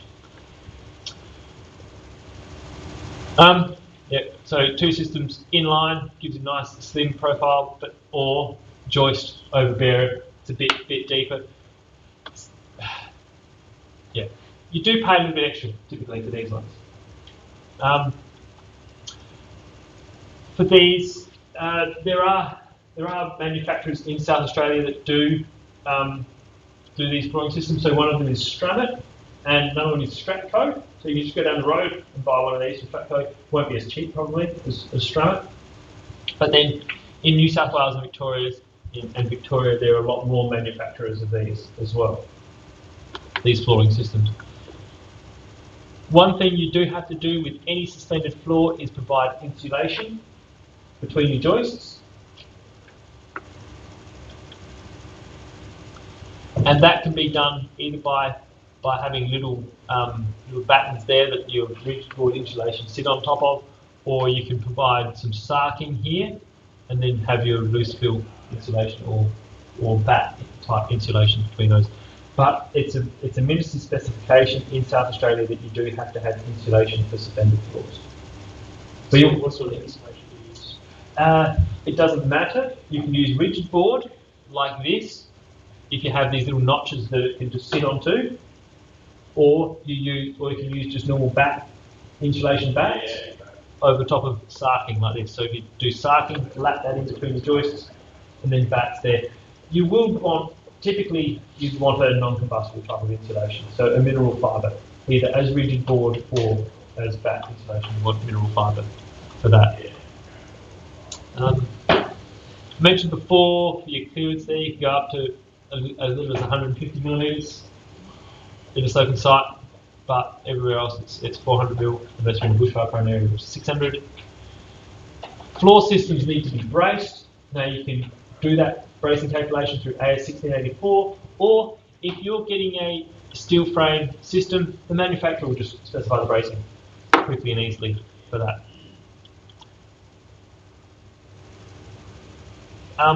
Then once you've got all your framing down in place, then you do a platform floor over the top. Typical one is with a product called Structure Floor, which is just a chipboard, but where you do not use this outside. And also what you do not do is do a balcony with Structure Floor and continue that Structure Floor inside the building. I've seen some disastrous stuff happen from that. Capture moisture. Yes, so it captures moisture, and when it gets moisture, it expands. And yeah, so I had a place down at McCracken where they used Structure Floor outside on a balcony with tiles on the top. So when it was first built, yeah, it would have been fine, but flexes, water gets through the gaps in tiles, rotted out the Structure Floor, and then rotted out the Structure Floor going into the building. And the reinstatement work for that was massive, as you can imagine. So also had another building that used Structure Floor, and they had a leaking down pipe, and then some of that got under wall frames and swelled up, and the reinstatement for that was really difficult as well. So fantastic stuff, as long as it stays dry. It has to stay dry. Otherwise, there is also cement sheet, fibre cement sheet that you can use for this. So that's impervious to moisture and can be used inside and outside and is non-combustible. A little bit more expensive, a little bit heavier to install. So not quite as quick to install, but far more durable. And there's also plywood flooring as well. Plywood flooring can have the added benefit of you get a nice face on that ply, and then you lacquer it. So you get a flooring system and a floor covering all in one, if your clients want that type of look. And it's a little bit more rigid and durable than your Structure Floor, but more expensive. Yeah, we've gone over time. I'll leave it at that. I won't go into fitted floors. That's all about your floorboards, etc. So I'll leave that for more for nostalgia. And then there's a little bit here about termites. So we can talk about termites a touch in coming weeks.